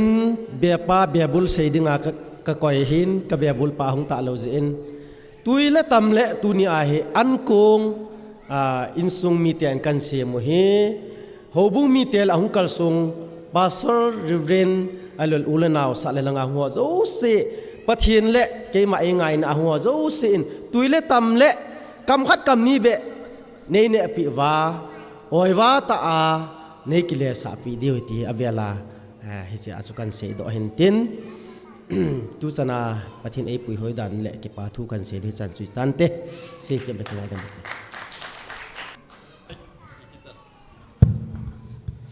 nom sale zong lao han achai na lang su thung ding he ta ven to han ni bo ka sam tan khat pa ong ki chai la khat ong ki chai khat ong din na le ki chai ding ai tan ya chu to has special number cheating pa he hobung mi pi te khela la sa khela อิสุปินูหอยนิ่งลาขัดเอ็นสับปีเดียวเห็นเต็มเฮจิลาจงสัตติงเนี่ยอีบอนจ้าวอาจารย์เนี่ยยงไอตาจิตสุนปฏิญญานันดิ่งเจตีวินดิ่งเดนตีวินอามันเอ็นเสียใจติงเนี่ยเฮจิกิเขียนนั่นแหละอันกุงลานะที่ Reverend H. Moana อามาเฮตุลุปะธรรมมิชชันเซตริจันมุนอาจารย์นักคุณาเดซ่านะอัลฮันตะกิโลนามันเตานะไอ้มันปิดดิวเห็นตินจุดติงเลยเฮจิก็เสมาสังจุนโปรแกรมนี้เอดินเทวขอปุยอาจารย์ดิ่งตาวินตัวนี้พานาโปรแกรมคอนดักกันเห็นนุยพาจงผลิตมันจานาว่าบอลฮิลบอลวอลไอ้ลัวเลยสูลิงเลลเซลิงเลลหัวมาเลยประเทศมันกินไงได้ไม่ตีวินเกจงเฮอสปิดกังเตกันเห็นAK-47 เทวAK-47ตะบังปรัดเลยกักเกลสังกักำลังงานจีมัสจีเฮียตั้งสลิปไอ้ลัวเลยเซฟวอลเฮกันนี่ขจีนเฮียจะเซฟเซฟวอลมาอย่างประเทศมันกินไงได้ไม่ตีวินไอโตไอทำนะหัวโซ่สิวะประเทศเราพินาจังตาเห็นดูนลักษณะนู้สุพินูวันนี้ไลน์สับพิวินตินดิมเล็กกี่ปาละทุนอมแต่เนี่ยวันจง enjoy ก็ลักเอาประเทศลักเอาปีน่ะ feel ball in กี่ปาละทุนอมแต่เนี่ยไม่ตีวินเจ้าติงเลย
ni khua pakai kasubipa lulunin nangma thangwa na le mai cham sim nakin program te ho abula patsa pakai nangin neyum piwa na thule nala nei pol himwa ka program te ho abula pada chai chan gya tua zo theita kamau nei puin zalin na hi ki pa thu sin min thiang sang pen kan thangwa ben hi pakai tunin ka ki pa tangeu ve dunia mai cham hi ka pu no in o pakai tui sang le zawa ki pa na mai cham siam chun na lung thim hi ki khel lewin mi him te ho tuin sumang ki tapong ka te tin na lunga na geli na hi hallelujah pakai alo pi tange e tunin ki pa na mai cham ka so pi te na siam na hin pakai nang malung thim ki khel lewin na in sungwa dingin na phathei bo na chi sanga hoi zo sem pen tin ka tau pi na hi ain kon dingun dam na ka thum pi na hi na mal som na ka thum pi na hi ka kipawe pakai achai chara nei mapui na zen hiang kipa thu ka sewin toin kong kilha do dingoi tan na mal som na nawang bo na an kong hung so khom ding ka hivin kane ka don ding te ho thale zunga panata sal hagaw dam na kane thina dinga ka bon chawa dinga eisu thing pia phathe bu pi dingin thangwa ta thon kipa thu sei pumin ha chu nung nazaret jesu na min thia ka taw hi amen.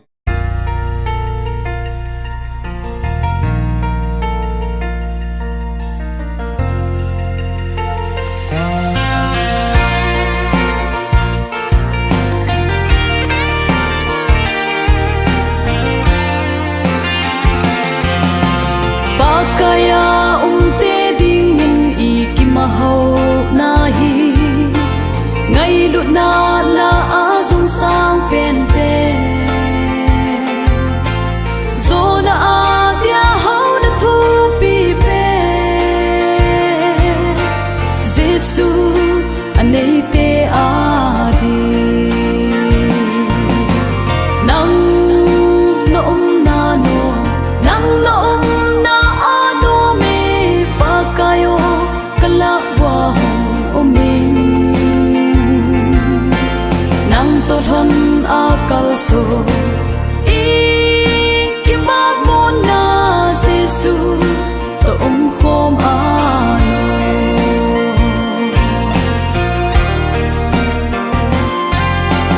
sam na le mo na gamzong pakai nei te ahi ki do na ki mel ma ngay lo e ding le I gam ma dia dam na Jesu na hong ting le nang noom na no nang noom na ano me pa kayo kalakwa umin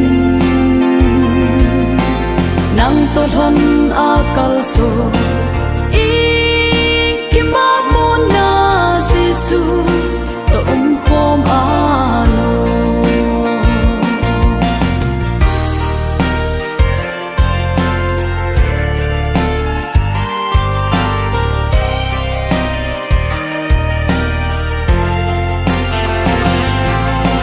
sum le phai ho na chi na thip na le lal na ho